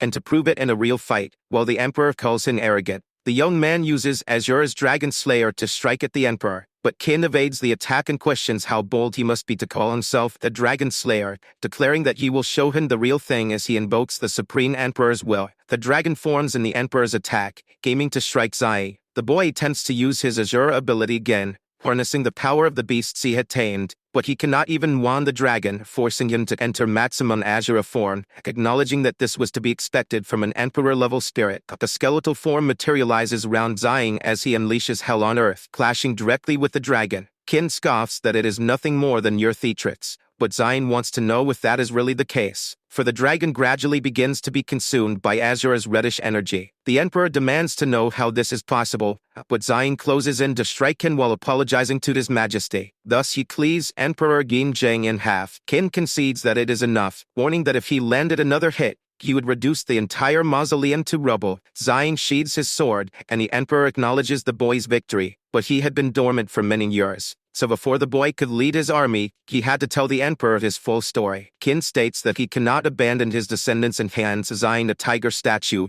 explaining that it will facilitate the summoning of his warriors, and the boy expresses his gratitude. Thus he calls upon the warriors of Qin to heed his command, for the enemies had already reached the barriers, and he had to protect his homeland. Necromancy rises to level 3 with the 10 million soldiers of Qin, who possessed the skills of loyalty and destruction. Zion had finally unlocked the skill tree of forbidden elemental spells, which granted him several abilities that consumed 10,000 source stones, and could be accumulated infinitely. But a distant noise is heard, and the young man realizes it is not good, as that Sinnoh assassins had noticed his presence and were attacking from 2 directions. Qin summons his soldiers, Wang Jian and Meng Jian, who appear, and the Emperor orders them to deal with the invaders. Zion informs His Majesty to lead the east while he handles those present there, using Chu Tian's teleportation. 20 kilometers from the mausoleum, the young man fights multiple assassins, stating that he was merely investigating the energy he had sensed. That was Su Cheng, the prodigy of the Su clan, who remarks that it was a bad time for a battle. He uses the collision of 100 ghosts to control the monsters with a thick thread, commanding them to forfeit their lives. The Xenos are affected by the ability, but the young man dashes away, saying that it was not enough, and that they should get involved as well, tying the monster's arm. Su Cheng hides behind the monster and tells the Xenos not to worry, as that was his partner,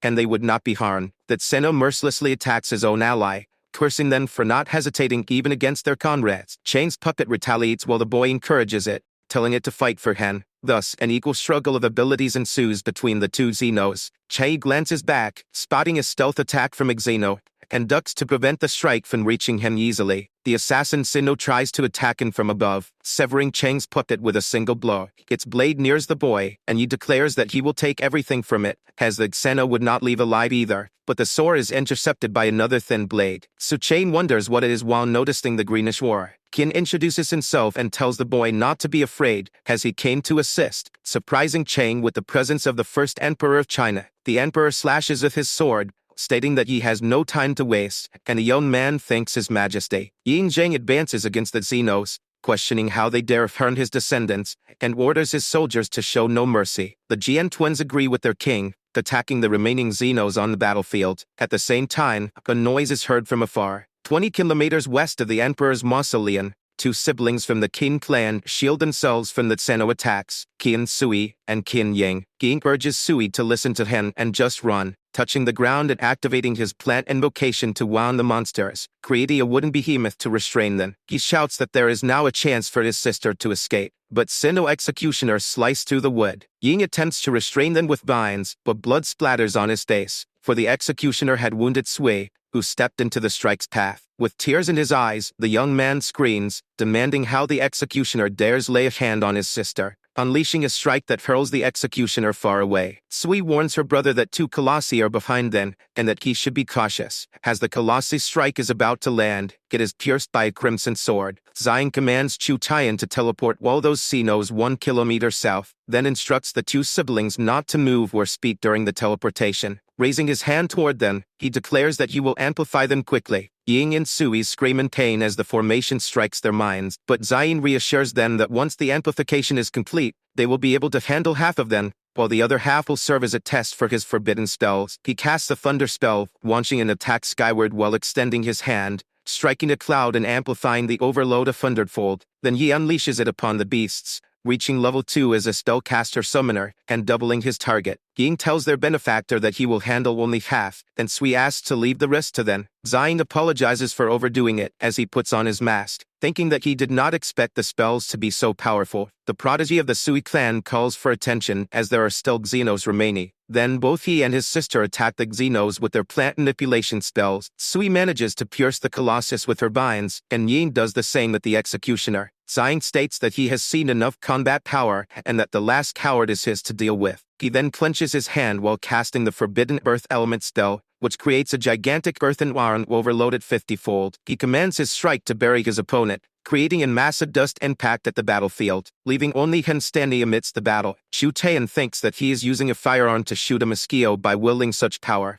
Even the siblings are astonished by Zion's display of strength, saying that the heavens overheated and the earth trembled. Zion turns and asks what they will do, to which Sui and Yin kneel, expressing their deepest gratitude to their savior for his help. The young man wonders if all the ancient clans kneel like this, but the twins declare that their lives belong to their benefactor, and any order will be obeyed, making Zion question if they knew his identity. Ying and Sui deny it, saying they should have asked for his name first. However, the young man tells them it is fine not to know, thinking that most geniuses are not as intelligent as Sing, and that his amplification does not improve a person's K. Ken appears and tells Chang that he is his friend, regardless of the age difference. The heir of the Su clan asks if the masked young man is the one Kin spoke of, and Qin Shi Huan confirms. Chang thanks him for saving him and says that he would usually kneel, that since he dislikes doing so, he will owe him a favor instead. Zhang states that he has two requests, one being that they allow him to visit their clans and prepare an amplification boost. So questions what amplification is and why it sounds frightening, but the senior simply touches his forehead, placing the formation on the genius. He begins screaming in pain due to the arrangement. Ying asks what his benefactor desires, as he will do anything, and Zhang wonders if he should send them to the front lines, since he is currently strategizing from behind.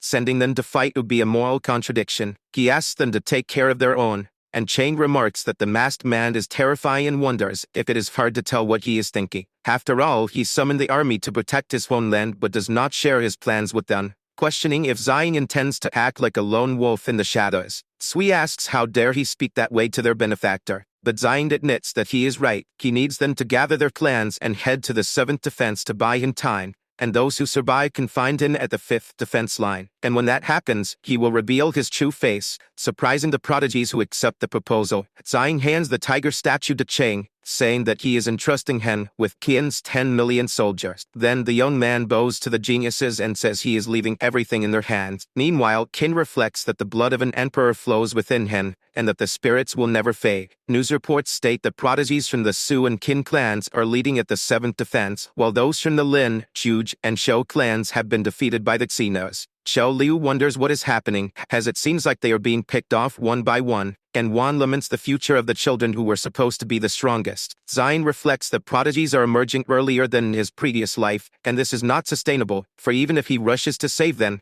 he cannot guarantee their survival. He then turns and walks away, saying that it is like trying to fill the ocean with a bucket. But he needs to strike at the root of the problem, or nothing will change. So he asks Chu Tian to lead him to the northern desert to awaken the 4 great prodigies. The portal opens, and Zhang tells her to watch how you will capture them one by one. Chu Tian takes the young man to the tomb of Emperor Han, where he calls for the ancient emperor to awaken, summoning various historical figures and declaring that anyone who offends the state of Han will face his wrath. Using necromancy, he summons 20 million soldiers from the Han dynasty to heed his commands and march north. A reddish light emanates from the tomb, and the young man declares that it is time for the 5 great prodigies to make their entrance. Thus he activates Asura, using his maximum level and internal mode to draw attention. At the Super Abilities Agency, Kier screams that it is the mysterious Asura, and his aura is far stronger than before, transforming into a complete berserker, so they must report this immediately. Zion commands the creation of front and rear ranks, protecting the flanks. He recites a poem to establish his formation and seal that land, summoning the Sword Key Formation, Inferno, Twisted Earth Thorn, and Accumulated Ice Bite, amplified 1,000,000 times over 100 miles of formation. Su Leng tells her friend to wait, sensing another energy emerging from a magical formation in the same location. While Kier asks if it is the master of formations, Zion continues summoning the spirits of the Great Khan through his necromancy, commanding them to destroy the invaders for the glory of the Han state, calling forth Wei King, Hu Kubing, and Emperor Wu, who shouts for his army to attack. Su Leng is so shocked that she almost falls to the ground, and Kier asks what happened, for she has never felt such a powerful aura from an undead, and it is undoubtedly a spirit. Meanwhile, Su Leng remarks that besides the 2 top 10, there is also a necromancer, and this energy signature is beyond anything she has ever seen, surpassing level 10. Thus, if it were to be classified, they could only call it a divine level. The mention of the divine level astonishes Kier, who asks if there are 3 divine level espers in the north at this moment. If so, they must report this immediately. Zion casts his forbidden light spell, amplified 100-fold, creating an immense radiance that seems to turn night into day. People remark that it is only 10 at night, and wonder if it is a supernatural phenomenon. News reports state that there are now 4 divine-level prodigies in the north, commenting that this is the pinnacle, as even the inland military has become involved. The inland's first defense line advances with helicopters toward the northern desert, but even at maximum speed, they will take an hour to arrive. Zion continues summoning all his beasts, from 500,000 iron wolves and flaming iron yaks to millions of monkeys and elephants. The animals appear following the command of their tamer, roaring to the sky and his honor. The news alerts that a beast tamer is involved, making him the 5th divine-level figure. At a pharmaceutical factory, Chen Liani comments to Sinanan about the wolves they saw in the northern desert, and Sinanan wonders if it is the same master from before. At the resource center, John Yuan notices the Asura powers and beast-taming abilities and wonders if Nan Ziying is the cause of all this turmoil. The light reaches the Eastern Ocean and the state of the Lan clan, where the prodigy of the Lan clan, Cheng Khan, riding atop a beast, states that he will meet this beast tamer. In inland within the Juj clan state, Zhu Yuan flies on a floating rock, saying that this forbidden elemental magic is a golden opportunity for his clan. Thus, prodigies from all ancient clans advance toward the northern desert. From the X-Wen-Yuan, Wan, Yu, and Xu clans, Ziying remarks that such commotion is something the invaders must have already noticed, and it will attract many ambitious prodigies, making it the perfect opportunity to amplify them. His expression darkens as he states that everything is in place, yet he looks forward attentively, and says that now only the Xenom assassins remain. In inland, the prodigy of the Huan clan, Wang Xian, is being attacked by Xenos and wonders if he will lose his life there. He then shouts for them to come at him, declaring that he is not afraid. However, the Xenos suddenly stop attacking, leaving the area and abandoning the prodigy, who wonders what is happening. Thus, all the Xenos, from flying ones to colossi and reptiles, advance toward the northern desert, forming an army against Ziying. The young man remarks that they have finally arrived and summons his tamed beast. Then he calls forth his ghost army, announcing that the slaughter is about to begin. He activates his boreal slaughter ability and swiftly cuts down a colossus with his sword. He soon finds himself surrounded by executioner Xenos, but Ziying unleashes his Hell on Earth ability to swiftly eliminate them.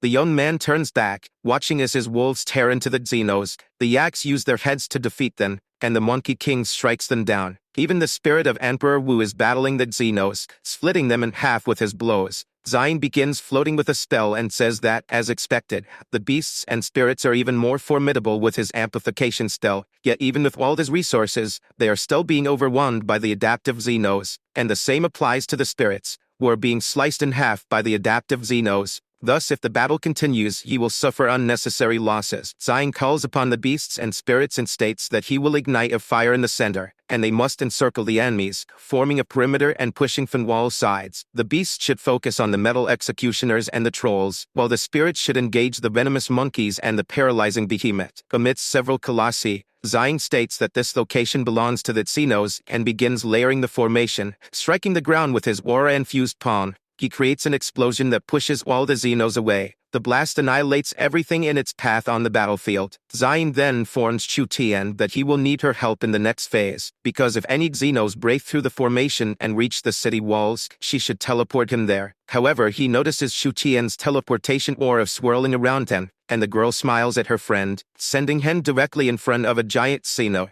Ziying is surprised, and that Xeno has the same reaction. He strikes the monster and uses his Forbidden Wind Element spell, amplifying its power 50-fold and launching it far away. The Xeno crashes to the ground, surrounded by Ziying's beasts. The beasts then bite and finish off the monster. Chu Tian laughs, saying the troll has fallen, and the young man congratulates her on a job well done but suggests that next time she aim even higher. Once again, spatial energy envelops him, sending him into the midst of several trolls. Ziying complains that maybe he will get used to it over time. He charges at the trolls, using his Forbidden Lightning spell, amplify 50-fold, to defeat them. He then remarks that the prodigies are already approaching along with the military, so he must finish this now. Stamping his foot on the ground, he invokes his Forbidden Crescent Earth Hunter spell, overloading it 50-fold and commanding the enemies to be drawn in, making the earth shift as if struck by an earthquake. Spectators watch the battle from afar, wondering who could be responsible for such a feat. Xu Yuan wants to know who possesses such extraordinary control over the earth, but he is stunned as he looks down, for a small reddish explosion is forming. Thus, Ziying casts amplification on each prodigy observing the battle from a distance, enhancing them tenfold. causing the prodigies to writhe in pain due to the mental strain. The amplification ends, and the prodigy of this huge clan asks for Zion's name, saying he will be eternally grateful. In his Asura form, the young man replies that he left a message for Hen and the military in the northern Gobi Desert, and if he wishes to repay the favor,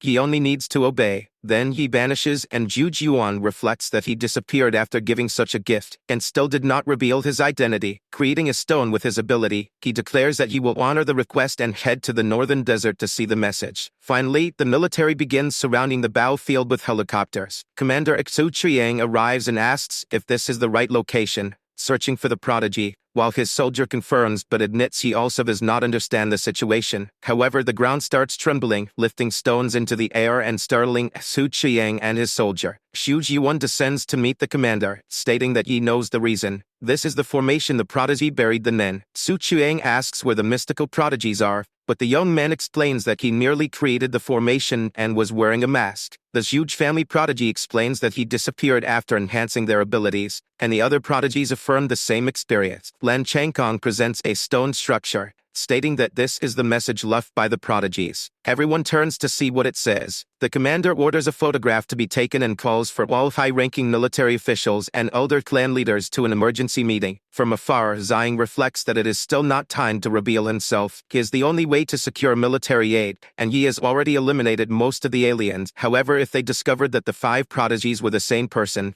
the world would descend into chaos. After all, human nature is difficult to predict, and in times of war, anyone can become an enemy. This is what happened in his past life and accelerated the war. He instructs Chu Tian to return to the slaughterhouse. As spatial energy begins to swirl around them, the young man continues thinking that everyone considers him a coward, so it will be difficult for them to realize that he is actually a genius. A new alert reports that the prodigies of the Zhuge and Suenyuan clans are leading their clans to the 7th defense line, while Changkong has withdrawn his troops. In the military conference hall of the 5th defense line, Xu Chuyang comments that this is the message from the divine-level prodigies, who ordered them to proceed to the 7th defense. He then asks what the military's thoughts are on the matter, as they have gathered to discuss this issue. The leader of the X-Wenyuan clan, Ru Long, offers to interpret it as a grand strategy, claiming that making the 5th line of defense the last attack was part of the plan. This is because the source of the volcano referred to the artificial volcano that burned everything in its path. The water from the heavens referred to the man-made canal designed to connect the sea with the northeast. The iron forest meant creating an impenetrable jungle of metal, forming colossal metallic trees. And finally, the stones burned by the sky referred to the source stones, which were to be stockpiled. General Fang Lin of the 2nd line of defense states that, judging by everything, this message is created by the prodigy Asura,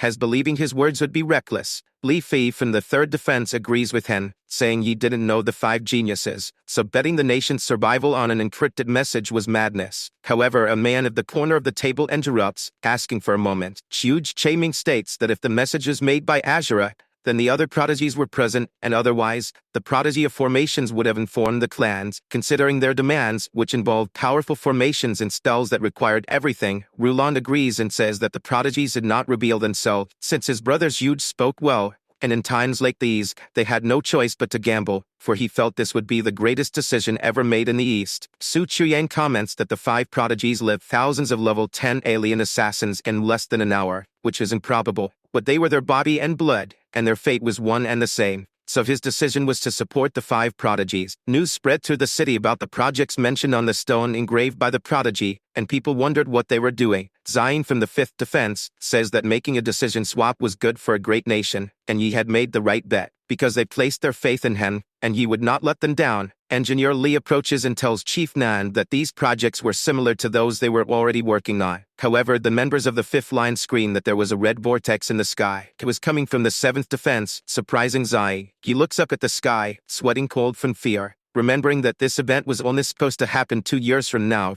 as it was the dimensional portal of the Xenos. He calls out for his father, his sister, and Xing. Zhang teleports along with Shu Tian, and says that with the portal open, he should go to the 7th line of defense, where a war would take place, and since the borders were already overwhelmed, they should only reinforce them. He touches the ground, summoning 20 million warriors of the Han Dynasty to go to the 7th defense, thus creating the spirits while also calling for his battalion of beasts. An explosion occurs in the area, and the young man asked Chu Tian to teleport him and the beasts to the borders. Chu Tian begins to focus on her teleportation magic, even breaking the lollipop in her mouth, but the little girl spits blood immediately after. Zion catches her before she falls, shouting her name. He tells her they were 1,000 kilometers from the 7th defense, and she shouldn't force herself if she couldn't handle it. Chu Tian, however, starts laughing, surrounding them both with her spatial aura. Zion is impressed by her action as the girl stands up and says she could handle it. On the battlefield of the 7th line of defense, a soldier warns that the dimensional portal is opening and that they should alert all units. Commander Wang Zai orders the prodigies to lead, the espers to follow,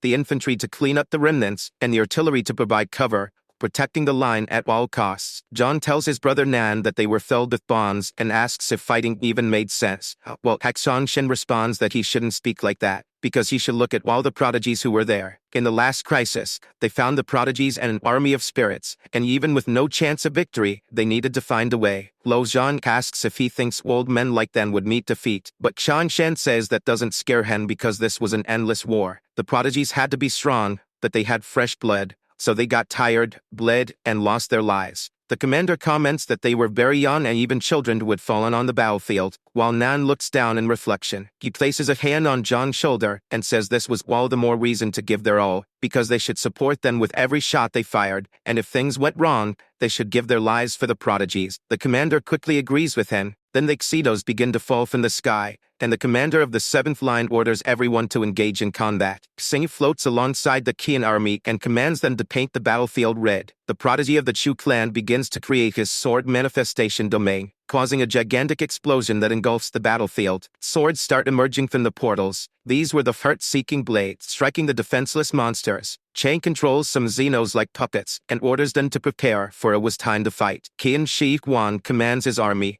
declaring that the great Qin would never be discredited. Ying and Sui use their vine magic to control the battlefield and root the monsters in place. Tseng continues creating domains to attack the Xenos.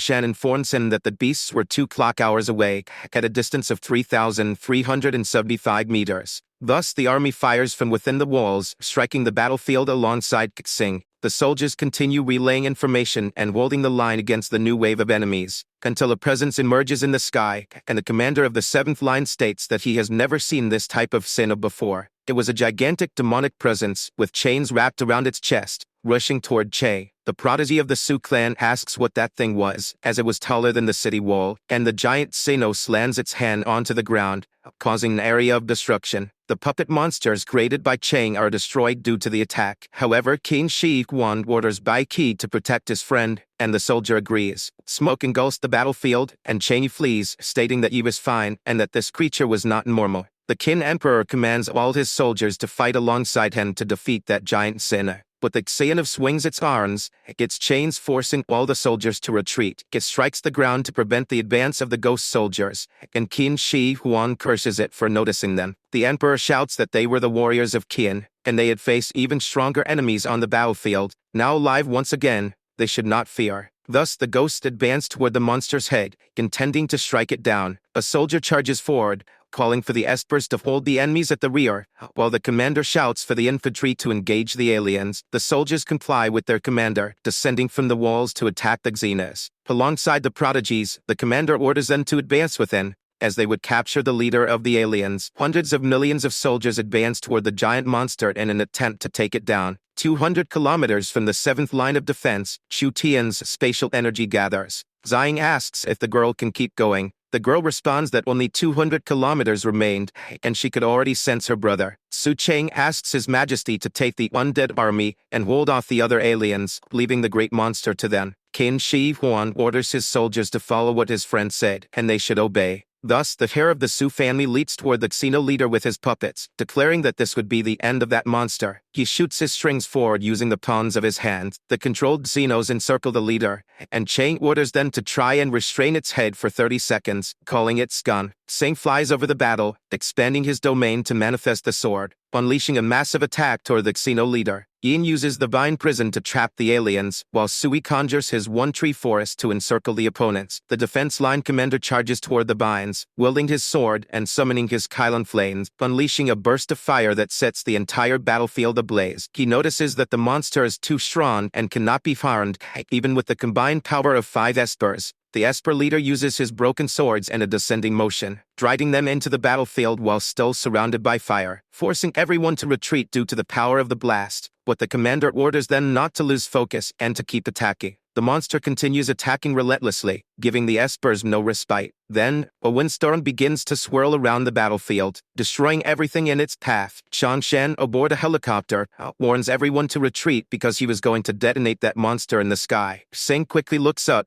noticing something different, wondering if that was Senior Nan's voice. 3 minutes earlier, Chen had ordered Lo Zhan to handle the artillery and provide fire support, and his friend asked what he was planning to do. Nan warns that Sino was not ordinary, and that he needed to create a bond because the prodigies are full, but his friend tries to stop him, saying that seeking destruction was not the answer. The man replies that it was his only choice, for if the prodigies fell, everything would go wrong. Lo Zhan looks at his friend with concern, but he says he will follow his command. Shanshan shouts at the monster, declaring that it would taste human explosives. Xin yells for him to stop, but the commander orders him not to stand still and let his sacrifice be in vain. Senior Nan states that at this point in the war, everything would be in the hands of the children, and just as he is about to press the button, he says that he will be the first to leave. But a forbidden wooden spell is cast, holding the helicopter in place and stopping him. Zhang appears, holding Chu Tian in his arms, and commands his spell to return the helicopter, telling him to be careful since his father was there, and Shan notices something different, realizing that was his son's voice,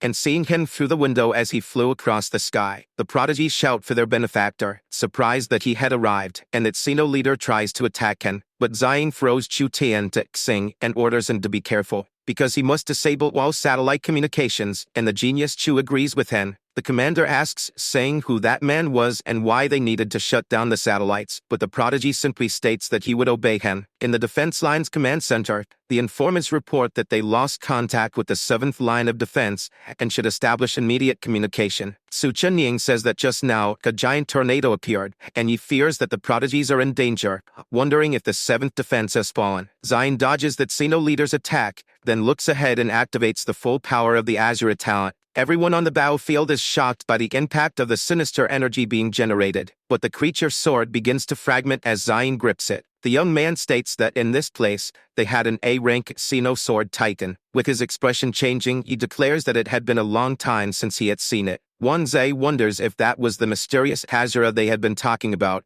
as he also used forbidden spells, questioning whether he was a dual-class Esper, but Chang states that he was on a completely different level. The commander asks what the young man meant by that, but he is soon shocked as he looks forward, because an army of beasts begins to surround the Xeno leader. An undead aura appears around the prodigies, and Wang Zai wonders what it was. The battlefield turns black and green as the beasts and ghosts encircle the Xeno leader, and the commander finally understands what it meant. Then, Emperor Wu appears, calling upon the Han Dynasty army to advance with him. Qin Shi Huan shouts for his dynasty's army to fight with all their might and not fall behind Han. So Zion orders all prodigies and soldiers to use this chance to heal because he would handle this wave. Sing commands the army to retreat for now because he was sure that the senior would take care of everything. The Xeno leader declares that Zion possessed an exceptional talent that could not be underestimated, nor should he show mercy, and attempts to attack him. Zion effortlessly dodges the monster's sword strike, surprising the creature that its attack was avoided. Zion smirks at it and activates the Asura Berserker mode, circling the creature's arm and cutting everything in his path. He uses the Dragon Slayer to wound the creature's neck, then stops on the ground while slicing the monster into pieces, thanks to his Hell on Earth ability. The monster's remains fall to the ground, and the prodigies comment that he defeated it quickly. However, even though Zion was powerful, the Sword Titan would not be defeated so easily. The body parts begin to merge, and the soldiers deduce that the monster was transforming, taking on a spherical form with multiple eyes. Zion mocks it, stating that it had finally revealed its final form, and now it was easier to find its weak point since all its power was concentrated in the energy core. The monster's body begins to turn. Changshan orders his son to pay attention as a smoke cloud starts covering the battlefield. Then the young man presses his fingers together and casts a forbidden wind spell charged 50 times, launching a tornado toward the monster. The energy surges back toward the creature as Zion charges forward. The young man uses his forbidden electricity spell, overloaded 50 times, heading into the center of the tornado with his sword while wielding the Asura Demon Blade. Zion slices the creature in half with his ability, leaving only a core floating in the sky. He asks what the monster was planning to do. Then he presses his fingers together and uses the forbidden wood spell, creating wooden structures from the ground, which advance toward the core to restrain it. while Zion dashes forward wielding his Asura sword, leaping and executing his hell-on-earth move. The people watching the impact from afar wonder if the young man was a god because he was incredibly powerful. Ying says that his forbidden spell wasn't limited to just wood, and Exon Shen remarks that his son was truly terrifying. Zion commands the spirits to advance, and the beasts to form a circle, clearing a 1-kilometer-wide path laterally and 30 kilometers from the center. Because it was time to create formations, he touches the ground and creates 1.5 million elemental key sword formations, firing them within a 30-kilometer radius. The young man orders the beasts to form the circle immediately, while he creates another 1.5 million formations of twisted spikes, ice bite, and thunder barrage, covering the same 30-kilometer radius. A stone structure begins to rise thanks to the forbidden earth element spell. Then Zion recites that from the primordial chaos of heaven and earth, the elder shall rise again while he flies atop a stone dragon. The young man creates 3 million formations to amplify the undead over a 300-kilometer area. The armies begin to restore themselves and grow stronger. Thanks to the range of the attack, the soldiers shout that there was no turning back, and this was their chance. They had to advance with unstoppable force. Zion levels up to a level 5 formation master, then states that this ability arrived at just the right time, creating 3 million formations of colossal beast slaughter and ordering them to activate. However, the system warns that he does not have enough stones left, as only 36 million remain. Zion questions why he has no more stones and whether he was overdoing it on defense. The young man says that conserving resources would be better, but soon changes his mind, and with a smile, creates 3 million formations amplified tenfold. The formation strikes the battlefield. The beasts become stronger as time passes. Zion remarks that he only had 6 million stones left, but that was more than enough to place amplification formations throughout the city. He runs, placing his hand on a wall, saying that this was his final card. Then using a 50 times amplification formation overloaded with 100,000 units, covering a 30-kilometer area throughout the city, the soldiers shout that their benefactor had created an extremely powerful amplification formation, and they could feel the energy surging. Chang says that this was the final card for the 7th defense, and Wan Zhe states that he finally understood who he was, because he was a god with 5 abilities in one body. The heir of the Su family says that it was ironic because humans were strange, they begged gods to save them, but when one appeared, they found it easier to succumb to fear. Ying says that their benefactor held nothing back. Su comments that he trusted the inner territories, and Chang affirms that the senior instructed them to leave everything to him. Since there were only 3 hours left until dawn, they should use that time to rest and heal, so they wouldn't waste the senior's effort. Zion touches the wall and says he was out of source stones, but he still had strength left, and since he was just an Asura, he would take care of all the aliens. The young man charges across the battlefield, cutting down the remaining Xenos with a smile. Then, Shangshan, watching from afar, says he was proud of his child. Lao says that he truly should be because his son had saved his life and shouldn't be called a child, he was a divine prodigy. Old Nan asks if he should start calling his son father,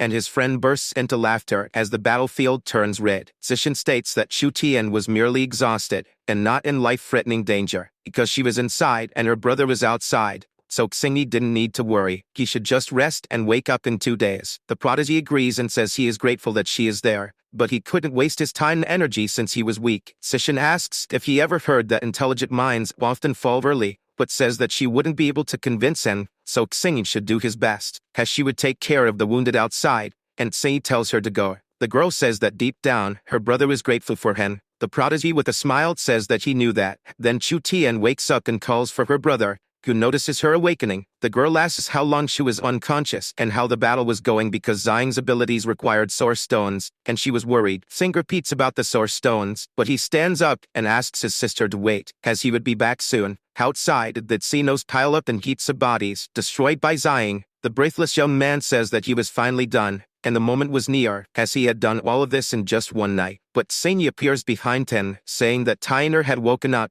and that Zhang could leave, making the young man question his presence. The prodigy says that the annihilation formation in the front and the beasts with spirits in the back were the man's strategy, but he should return to his battlefield, because they would buy time while they could and do their best to stay alive until they reunited with Zhang since amplification was his final card. The young man says that Xingyi was truly meticulous in handling everything, and asks if he was tired, but the prodigy says he was happy to do it. So Zhang thanks him, calling him brother, and the prodigy says that before he left, an old soldier had asked him to deliver a message, where he said for his son to find him after the war ended because he would cook his specialty, and the young man says he understood. Xing extends his hand and says he also had something, handing him a letter from Xiao Shan. stating that he had gained even more respect for his brother. At the slaughterhouse during a snowy night, Zion defeats several monsters and says that his method had become slow and he needed to tame beasts faster now, as he only had 80 million stones left. He notices that the summoned spirits were at the front line, so he needed to replenish them quickly because the Xenos would come back stronger, and the sixth defense had become useless. Outside, the workers comment that strange things were happening after losing the signal with the seventh defense yesterday. Lai remarks that the place seemed cursed, and Juan says it was divine intervention. Xiao Liu says that, strange as it was, many words were mutating in the northeast. Juan comments that it wasn't just the plants because she felt something awakening since she was working more efficiently, and all the workers seemed to have endless energy. Zion reflects that every time a portal opened, the Earth's spiritual energy increased, and with more aliens appearing, the land was awakening. However, this wasn't necessarily bad, so Xiao Liu waves at him and asks if he slept at the slaughterhouse, but Zion replies that he was heading on to sleep now. During the night, the snow continues to fall. Zion meets with Chu Tian and says they were going to Meteor Valley because it was time to tame a group of level 7 giant eagles. In the sky above the valley, an eagle soars. A person hanging from its legs says that a storm is coming with the group, and he couldn't protect the valley. The eagle descends to human height and begins to chase them. A man caught in its claws uses his great flood punch ability, striking the eagle's chest with his blow but shouting that even as a level 5 Esper, he didn't cause any damage. The mutant keeps tightening its grip on the eagle, and the man begs for someone's help, asking if none of the cowards would help their friend in danger. But a portal opens above the eagle, and the man wonders what it was. Zion appears above the water alongside Chu Tian and strikes the beast. He activates his energy to quickly tame it, and commands the Iron Giant Eagle to follow his orders and not attack cities or humans, as they would guard Meteor Valley and gather source stones. The system notifies him that he has leveled up to a level 9 beast tamer, and can now tame level 8 beasts. Zion is impressed as he is finally mastering another ability at its peak level. The man in the eagle's claws asks if he was the legendary beast tamer of the Northeast, but Zion says he forgot about him and tells the eagle to release him. The eagle lets the man go, dropping him in free fall. Zion complains that the eagle was stupid. It was big but had no brain because the human had no wing, so he smacks the eagle and orders it to hurry and rescue the man. The beast grabs the man with its beak, and Zion asks if he is okay. The man thanks him for saving him and says it was just a minor injury. Zion asks who he is, and Wang Jie responds that he was not alone, but everyone else fled from the eagle. He was from the Huan clan and a subordinate of the prodigy Huang Xiao, sent to explore and claim the Spirit Mountains because they contained a vast amount of spiritual energy, and prodigies from various families were advancing to the northeast to claim the Spirit Mountain and tend to their cultivation. Zion realizes that the peak of energy comes from the portal and thinks that if he summons a wave of spirits, he can raise mountains and elevate 1 million people to the divine level. He tells the boy to return to the Huan clan, stating that he had a significant use for the mountains and that no one was permitted to take them, causing the man to question him, because if anyone disobeyed, it didn't matter which clan they were a prodigy of, they would be sent to the beyond without any mercy. As the eagles landed behind their master, Jia said he would deliver the message immediately. A scream is heard from the mountains, and Zion wonders what that sound was, wanting to know if it came from Huan Jia's companions, so he jumps onto an eagle and commands it to check quickly. Zion notices a venomous mutant lizard beside a skeleton, then says that it was the perfect time to tame another beast, but the lizard looks at the man flying above. The young man jumps off the eagle and says that the Xenos had their rooting behemoths, and now they had venomous lizards, striking the lizard and taming it. He manages to tame 10 million level 8 mutant lizards thanks to the system, and commands them not to attack cities or harm humans, as they would guard Meteor Valley and gather source stones. Zion looks around and says that everyone had lost their lives, and these guys seemed disloyal and cowardly, so they wouldn't be of much help. But he calls Shu Tian to go to the Tang Dynasty tombs, and the girl agrees. Zion states that the Tang Empire shocked the world with its army and calls upon the emperor and general of the dynasty, as he would defeat all enemies. The spirits appear, and Lai Yuan, the founder of the Tang Dynasty, answers Zion's call. Lai Shimin also responds to the young man and takes a spiritual form. Finally, Wu Zixin, the empress who reigned, answers his summons. Zion declares that the spirits of all who fell during the 300 years of the dynasty should heed his call and awaken, reciting that through the Dragon City, the flying general had fallen, and no enemy would claim their land. Necromancy rises to level 6, and Zion now commands 30 million soldiers of the Tang dynasty. He tells their majesties that he proposes for the two emperors and the empress to take charge of the army and divide the forces equally because he awaits their arrival, and anyone who stands in their way should try to speak first, that they should also be ready for war, defeating any who persist. The prodigy of the Huang clan, Wang Ziao, states that the mountain belongs to no one but the first who occupies it on their own. Wang Jie says that the divine level beast tamer was in the northeast, and for their safety, they should leave. But Ziev says that was just medium height because he was a level 10 electricity prodigy, and the others should fear him,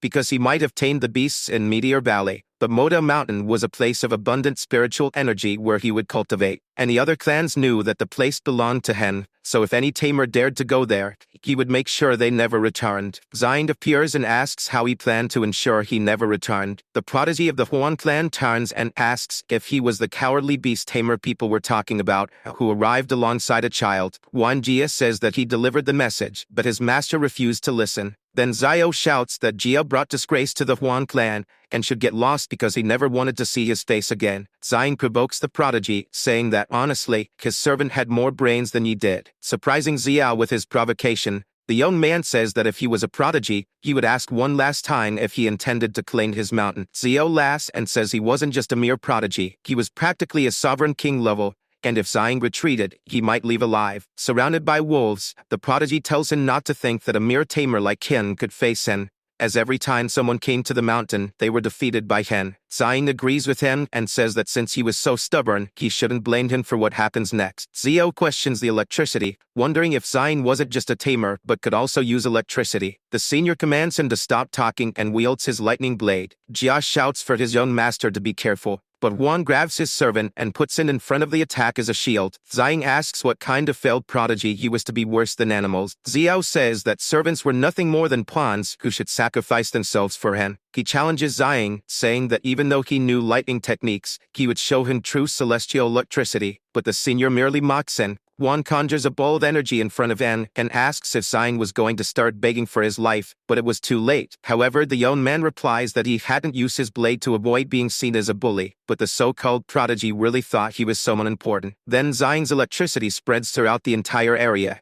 and he says he will make him taste his own medicine. Juan Ziao declares that he is the incarnation of electricity, and that no pathetic trick would impress him, but Zion keeps mocking him and asks if that was really the case. He then uses a forbidden lightning spell, overloaded twice. The lightning strikes Wang's sphere, and he questions the use of forbidden spells. He says it was impossible as he gets hit, but Zion tells him to learn what it means to meet his end as a disgrace, because no matter what he thought, whether level 10 or a sovereign king, it was nothing compared to his power. A voice comes from the sky, introducing itself as Huan Jushin, patriarch of the Huang family, asking who was causing trouble on his mountain. Zion wonders if this was yet another person about to have their bloodline cut off. Yellow lightning begins to materialize in the area, and he orders Zio to inform his father and people to relocate on the mountain, which was supposed to be a blessing. They then ask who Zion was and why he had hurt the Huan family's prodigy. An elder informs the patriarch that he was trying to take over the mountains his son had claimed first. Jushin says to let the boy speak first because if he lied, he would personally cut him down. Zion says this was expected from a patriarch,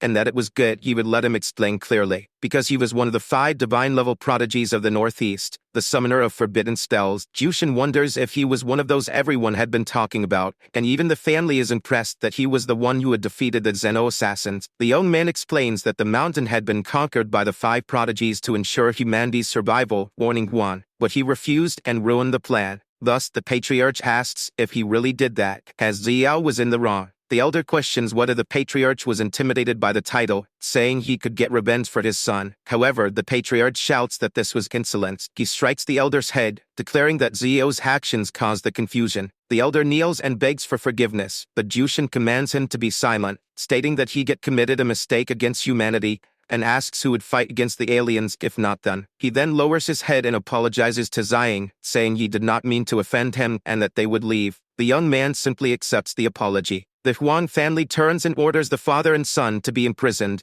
as they would be punished for their insolence, and the young man reflects that when the Huang family enters the battlefield, he will improve them. On Dragon Mountain, the spirits declare that the 5 prodigies have decreed that the mountain cannot be privately claimed. The same happens on Huo Mountain, where anyone who refuses to listen will be mercilessly defeated. Finally, on Kulin Mountain, the spirits see a monument stating that their descendants were wise and just. At the peak of Tangmodo Mountain, Xiang says that the time was near and activates the level 6 spirit resonance. A surge of red energy sweeps across the mountain. He recites a poem about crossing the 4 oceans and achieving victories over the infinite sky. Thus, once Qin passes, the whole world will face a cleansing storm. The spirits begin to reinforce themselves upon hearing the poem recited by their master. Explosions of power appear everywhere beyond the mountain. In the hospital, the poem can be heard. The terminally ill old man wonders where this triumphant march is coming from, but his companion says he doesn't know, only that he is growing stronger. At the 5th defense line, workers carrying pillars notice that they are stronger than usual, as if they were lifting toys. The same happens at the slaughterhouse, where Chou Liu realizes that she has truly awakened her powers. The workers say they are growing stronger by the second. Even an elderly man lifts several heavy sacks, saying he finally feels useful. News reports that last night people of all ages awakened spirit abilities, with an average level of 4, calling it a blessing. Additionally, newly awakened abilities transformed the primeval forest into a metal jungle, with wood espers being sent to investigate. Chu Tian praises Nan for orchestrating the mutation of all the people, but Xian denies it, saying that it happened because of the open dimensional rift and that they needed to act quickly. Since there was a major change in the primal forest, they had to go there, and Chu Tian agrees, activating teleportation. In the metal forest, the investigators comment that the situation is bad. It's like a new wave of beasts heading toward the city, and they wonder if they should retreat. Lai Li, a wood element esper, says he won't retreat before testing combat strength and tactics, using his vines to root the enemies. The vines rise from the ground as the investigators run, striking the tree but causing no damage. Lai Li reflects that he can no longer control them. The group is surrounded by the trees, and the investigators notice that while they aren't sentient, they are coordinating all their movements, so they prepare for battle and shout for everyone to attack with full force. Using his Forest Legion ability, the iron tree loses an arm, and the investigators realize they are level 7 or 8 creatures, something they cannot handle. Terrified, they insist on at least sending this information back to headquarters. Lai Li wonders if this would be his end as the tree moves its arm to attack, until it suddenly stops, overtaken by a red energy, and the investigator breaks into a cold sweat watching the scene, questioning whether the trees were not actually attacking them. The tree's once blue eye turns red, and the group wonders what is happening. From atop the mountain, a voice commands the metallic wooden behemoths not to attack cities or humans, and Lai Li wonders if they were bowing to the light. Xiang tells the trees to protect the forest and gather source stones, thus taming 80 million level 8 behemoths and ascending to level 10 as a beast tamer. He gains the king's aura, which subjugates and tames beasts with the ancient aura of a beast god, emanating from the mountain. He also acquires ancestral awakening, which allows him to summon the progenitor to enhance combat power when his beast army reaches 100 million. Finally, he attains the forbidden beast tamer spell, which lets him use the storm of life. Xiang states that he has finally maximized his ability, and now taming sea beasts is the next step since he will use today's resources to place formations in the 5th defense. But suddenly, the young man feels a sharp headache. He collapses to the ground, and Chu Tian rushes to him, asking what was wrong. She uses her teleportation to take her friend to the dormitory at the slaughterhouse. A spatial aura rises over the mountain. At home, Xiang wakes up and asks what happened, and Chu Tian explains that he passed out in the forest and scared her. He complains about having slept for an entire day at a time like this, but the girl points out that he hadn't been resting at all while taming all those beasts and spirits, because no matter how strong he was still human, and the young man agrees. Compared to the Xenos, humanity was weak. Chu Tian says that he carries the weight of the world in his eyes, and she wants to help, but she feels useless. Xiang places his hand on the girl's head and apologizes for making her worry, but he assures her that he is not alone. He has her, his family, and his friends. Moreover, Chu Tian has helped him more than she realizes, as he wouldn't have come this far without her. The girl says that if he keeps calling her Little Chief, she will stop overloading herself, and since they are heading to the 5th defense, she will take him there. At night in the 5th defense, Xiang creates 10 million flaming fire and elemental key sword formations, covering 200 kilometers. He states that he teleported all his source stones from the slaughterhouse, Meteor Valley, and the primal forest, asking if there was enough. However, it was already more than enough to fortify the entire defense line. Thus, he continues by creating 20 million Ice Bite level 3 and Birth Spirit formations, covering an area of 300 kilometers. Finally, he opens 30 million thunder barrage formations over another 300 kilometers, reaching formation level 7. Zion declares that he has completed the formation wall, leveled up, and will soon finish the projects, allowing him to create formations and spells to protect the 5th defense. The latest news reports state that after the mass awakening, the development of northeastern infrastructure has accelerated, and the Grand Canal has already been completed. On top of a building, some people comment that they can't believe the Zhao family came out of seclusion for the 3 major projects, and Chuan Bing and Sun Lei want to destroy them. Zhao asks Chan and Sun if they wouldn't want to do a broadcast while showcasing this shameful act of the nation. Thus, a new report talks about the 3 prodigies heading to the northeastern projects. The sea was turbulent without human interference, but Zion uses his ability and says that, as expected of a great nation, he had the opportunity to use a forbidden spell, and this would be the battlefield of humanity's defeat. He uses a level 5 water spell while creating a reddish aura in his hand, then clapping his palms together. He unleashes the water dragon attack. The spell begins to stand out, writing letters in the air. Next, the water rises and forms a water creature in front of Zion. He commands the water dragon to attack,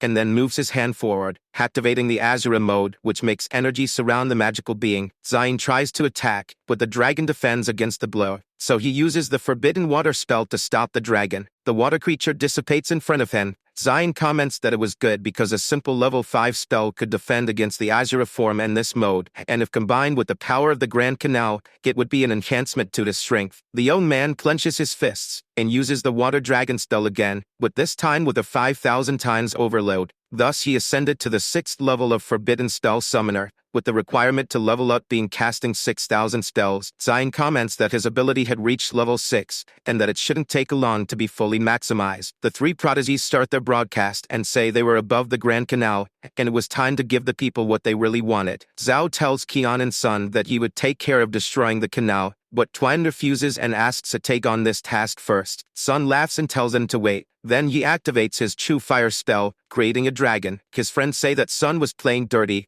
but if everyone wanted action, they should work together. They use their reverse current magic, forming a giant sword and a land-splitting attack that creates dragons. People comment that they were 3 prodigies at the Sovereign King level, and that a single canal wouldn't be enough to stop them. At the same time, on Tangmodo Mountain, Zion says that, as expected of the mountain's power, the energy of the spirits was growing stronger. Chu Tian asks about the awakened citizens and whether they would become stronger, and the young man agrees, until he sees something in the sky, as if 4 shots were fired. The girl asks how he bent in midair, but Zion says it was bad because that familiar feeling was from an A-rank Xenos, wanting to know if more assassins had been set. He then feels a vibration in his brain, saying that the water spell in the canal was out of control, deducing that the aliens had discovered his plan. However, if they had already found out, there was no reason for him to keep hiding. So he activates the canal's forbidden spell. Sun flies over the water and says that the canal was insignificant and that they should just evaporate it, and Kan says it was a simple task to do so. Zhao notices something different in the water and asks if they were also seeing the change in flow. The water begins to stir and gather, forming a dragon surrounded by reddish energy. The prodigies scream to run while wondering why there was a forbidden spell in the canal. Meanwhile, the viewers of the broadcast wonder if that was the secret power of the Northeastern Project. Thus, the 3 friends fall to the ground outside the water. Zhao looks ahead, surprised, because the dragon didn't seem like it was going to stop, and his friend screams for help beside him. Zion arrives from behind and asks why there were no aliens there. Then he touches the air and commands his spell to cease. Wanting to know who the boys were and why they were trying to cause destruction, Zhao explains that he was a prodigy from the inland. The young man interrupts him and says they were ignorant fools, but the boys get up and say that with the senior there, they finally understood. Zion, however, thinks that they were 3 sovereign king-level prodigies who had come out of seclusion, and that the aliens must be targeting their homes, so he asks them to take him to their clans. The 3 are surprised by the request and seem hesitant. However, the senior says that they should do so unless they wanted their clan to be annihilated, so they repeat about being exterminated, and fearfully, they yield to the senior. On the Sky Summit Mountain during the night, fire reveals itself in the forest. Zhao falls to the ground, asking about his family, and Kan comments that the Zhao clan had just been destroyed. But Zion says that it was the work of an A-rank Xenos, just as he had feared. However, it was not the time for mourning, and if Zhao wanted revenge, he should come with him, so he asked Chu Tian to take him to the Qian family. The same thing happened on Phoenix Mountain, with fire consuming everything, and they then decided to go to the Sun clan. The State of the Sun clan still had the Zeno there, the flaming sky eagle, which spewed fire at the structures. Suddenly, a fire attack strikes the alien, and it screams that it had burned his family and would now be defeated by Hen, for they would go to hell together. Thus, using his detonation ability, the attack self-destructs, and Sun screams at that moment for his clan leader, cursing the alien for acting that way while the other prodigies prepare for battle. The eagle grumbles that they were small, weak humans without power, nothing more than bodies waiting to lose their lives. Zion advances from behind the beast, his sword ready to strike, saying that today he would show what humans are truly capable of. The three prodigies use their water, earth, and fire abilities to attack the eagle, but the beast dodges in the air, avoiding the attacks. Then, moving its wings, it creates a gust of wind that pushes the prodigies away, and Zion shouts that with the three of them injured, they should just watch. He attacks the eagle from above using his Asura counterweight ability, then slashing it while activating his berserker mode. The eagle is forced to retreat under the cuts of sinister energy. The prodigies notice the Asura energy and wonder if he was the Asura of the Northeast, rather than a forbidden spell summoner. But the A-rank Xenos prepares to unleash a fire blast, launching its attack at Zion, but at the last moment,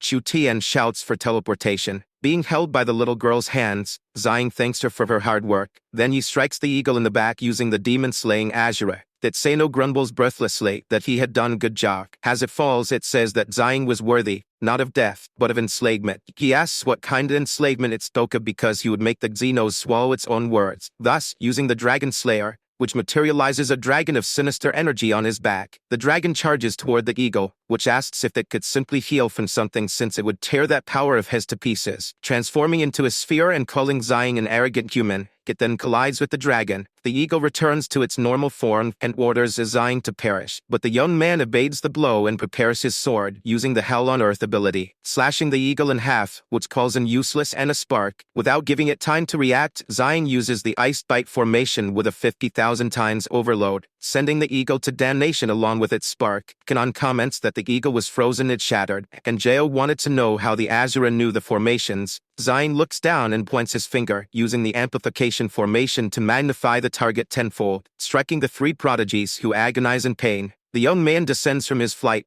and says that this battle was theirs, with both strength and weakness, for the ice would only last a short time, and this was the chance for the boys to get their revenge with their own hands, because after avenging their clans, they should go to the fifth line of defense to prepare for war. Since the great enemy was waiting, the greatest enemy of all humanity. New reports mention the 4 A-class Xenos found in the territories of 5 ancient clans, but that 3 geniuses managed to handle them. People cursed the aliens because it wasn't enough to attack the borders. They also struck from behind, and this attempt was even more brutal. They pray for the divine-level prodigies. From atop the mountain, Zion tells Chu Tian that they would collect source stones and head to the eastern sea to tame some beasts and deal with the assassins. Then he prepares his ability and recites a poem for the east of the endless ocean, ordering all beasts to hear his decree and kneel to serve only Hen, sending waves of domestication energy to all beings in the ocean. The system announces that he has tamed 70 million swordfish, 20 million tiger sharks, and 10 million level 10 great white sharks. He continues reciting, saying that with this sound that shakes the heavens and forces a lunar eclipse, he summons the whetstones. Then a whirlpool begins to form in the water, creating chaos that grows larger than Zion. From a distance, the young man comments that not even he could escape easily, and Chu Tian says they needed to see if the assassins dared to come. Len Chengkon,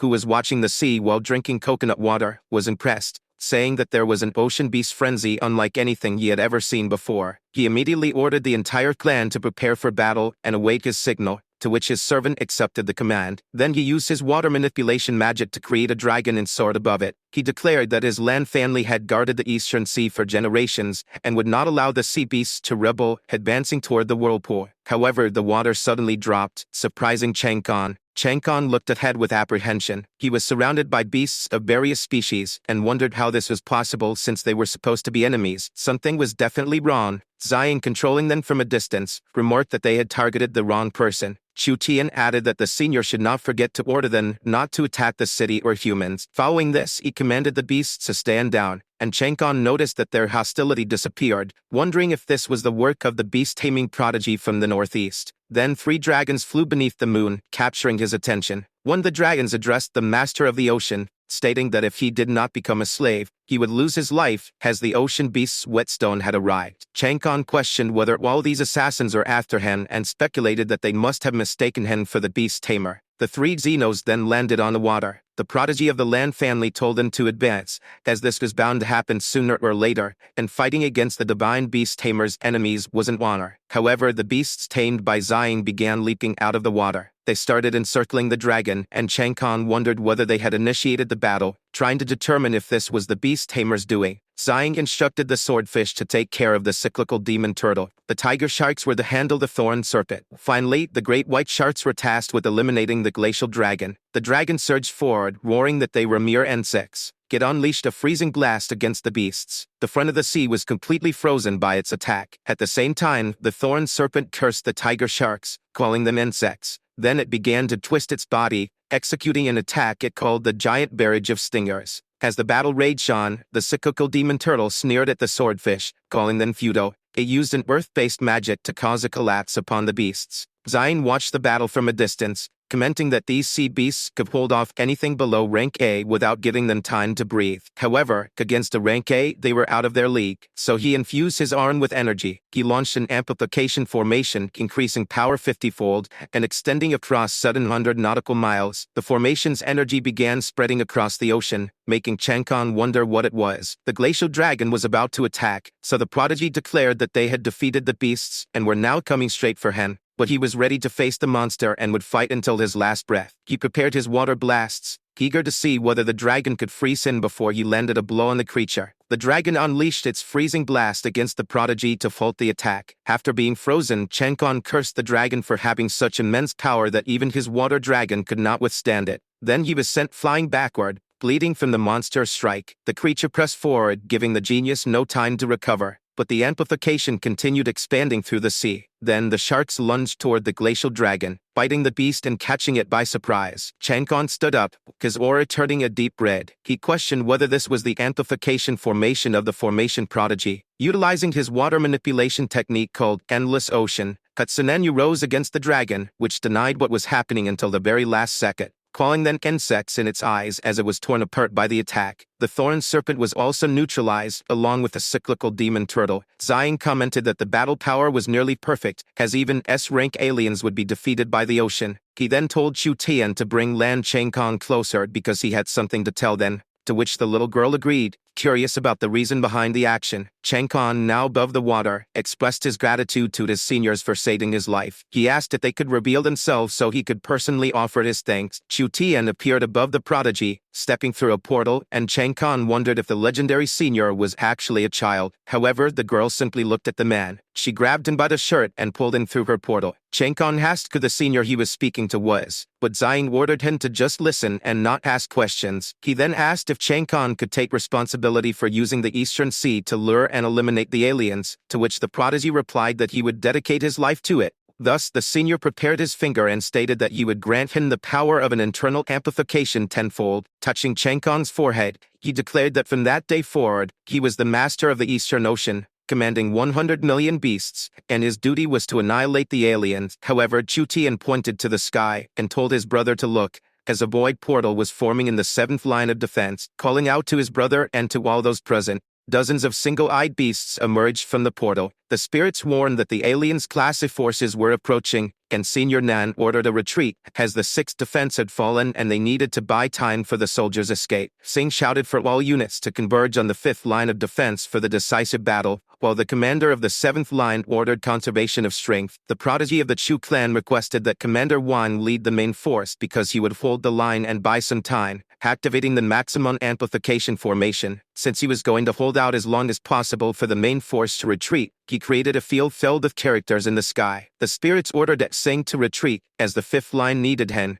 and the spirits would remain until the last soldier. Sei tried to argue, but Chenny told him to heed the noble intentions of his seniors like a wise person. Amid the beast army, Singh declared that for the sacrifice of their ancestors and beasts, he would not falter in this battle for survival, and Cheng added that the juniors would honor their ancestors and beasts. World News reported the complete retreat of the 7th Defense, and the 6th line barely holding, with all soldiers gathering at the 5th Defense. Civilians cried out in the streets that God had given them courageous spirits for this decisive battle, and everything had led to this moment. Thus, the people of the Northeast would rise and defend the fifth line with their lives. In the project of the burnt celestial stone, Zhang stated that today he would complete its improvements and bring his plan to an end. Summoning the power of the source stones to come to him, he absorbed them completely. The energy from the stones surged toward Zhang, and he gained 100 million stones until reaching 10 trillion. In the land forest, the young man touched a stone and cast the forbidden gold spell, thus transforming the stone into water. He then used the forbidden iron spell at 100,000 times, stating that it overpowered water. When he reached the heart of the volcano alongside Chu Tian, Zhang extended his hand and commanded the lava dragons to rise and devour the sky to extinguish everything, using the forbidden lava spell amplified 100,000 times. Lava dragons ascended into the sky, creating a breathtaking scene.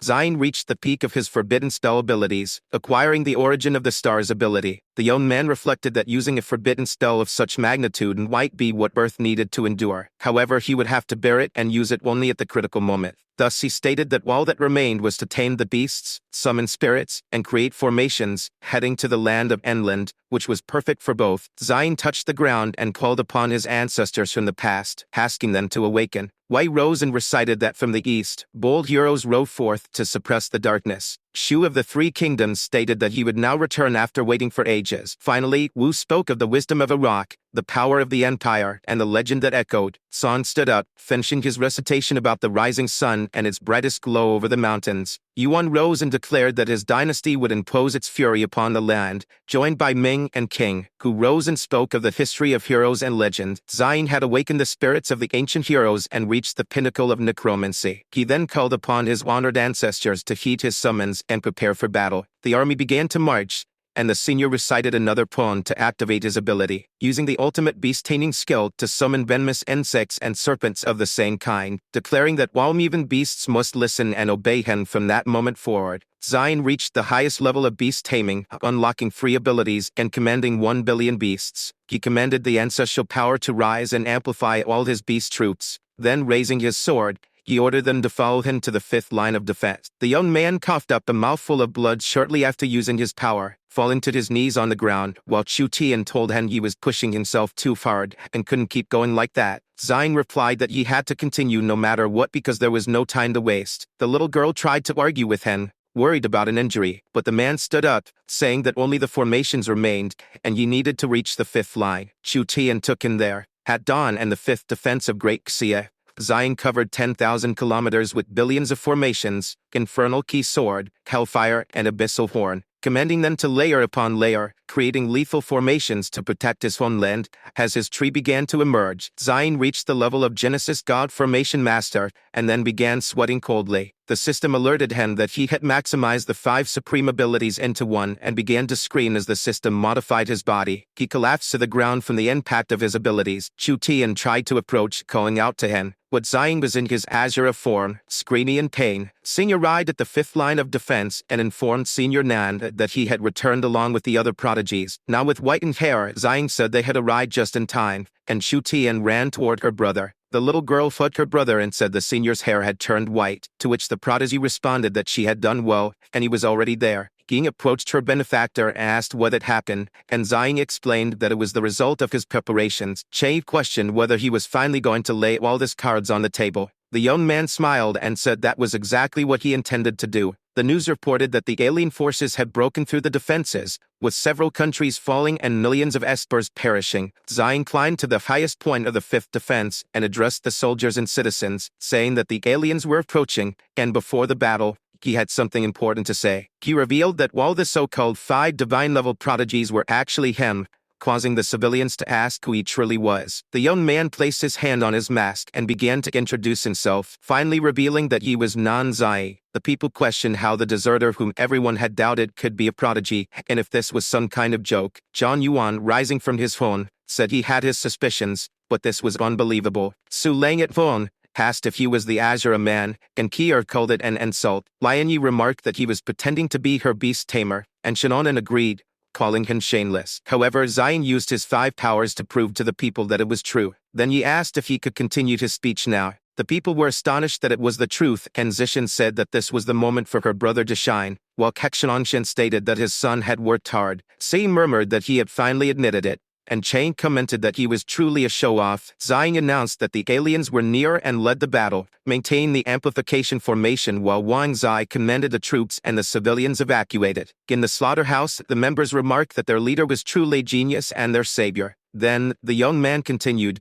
stating that all military power was concentrated in the fifth line, and he had made the necessary preparations, but it still wasn't enough against aliens ranked above S. That was why he needed an Esper squad raid to sacrifice themselves against the aliens. He needed at least 10 strong Espers with complementary abilities. Chu Tian stepped forward, stating that she was 9 years old and an Esper with spatial powers, so once she entered the portal, she would find a place for Nan to rest. Singh introduced himself, saying he was 23 years old and his power was Aura Domain. Chang volunteered, stating that they could count on him since his ability allowed him to control puppets, and he could even curse some aliens. The Qian twins stepped forward, ready to fight with their plant-based powers. Even Lan Changkon appeared, declaring that he would not bring shame to his senior. With everyone gathered, dust began to rise from the ground, and a figure emerged. Zhang Yuan introduced herself, saying that her ability was cooking, and that Zhang should not forget about it. The young man thanked her and said he was happy she had joined. A Ferrari approached the scene. Then Su Leng appeared with expert perception abilities,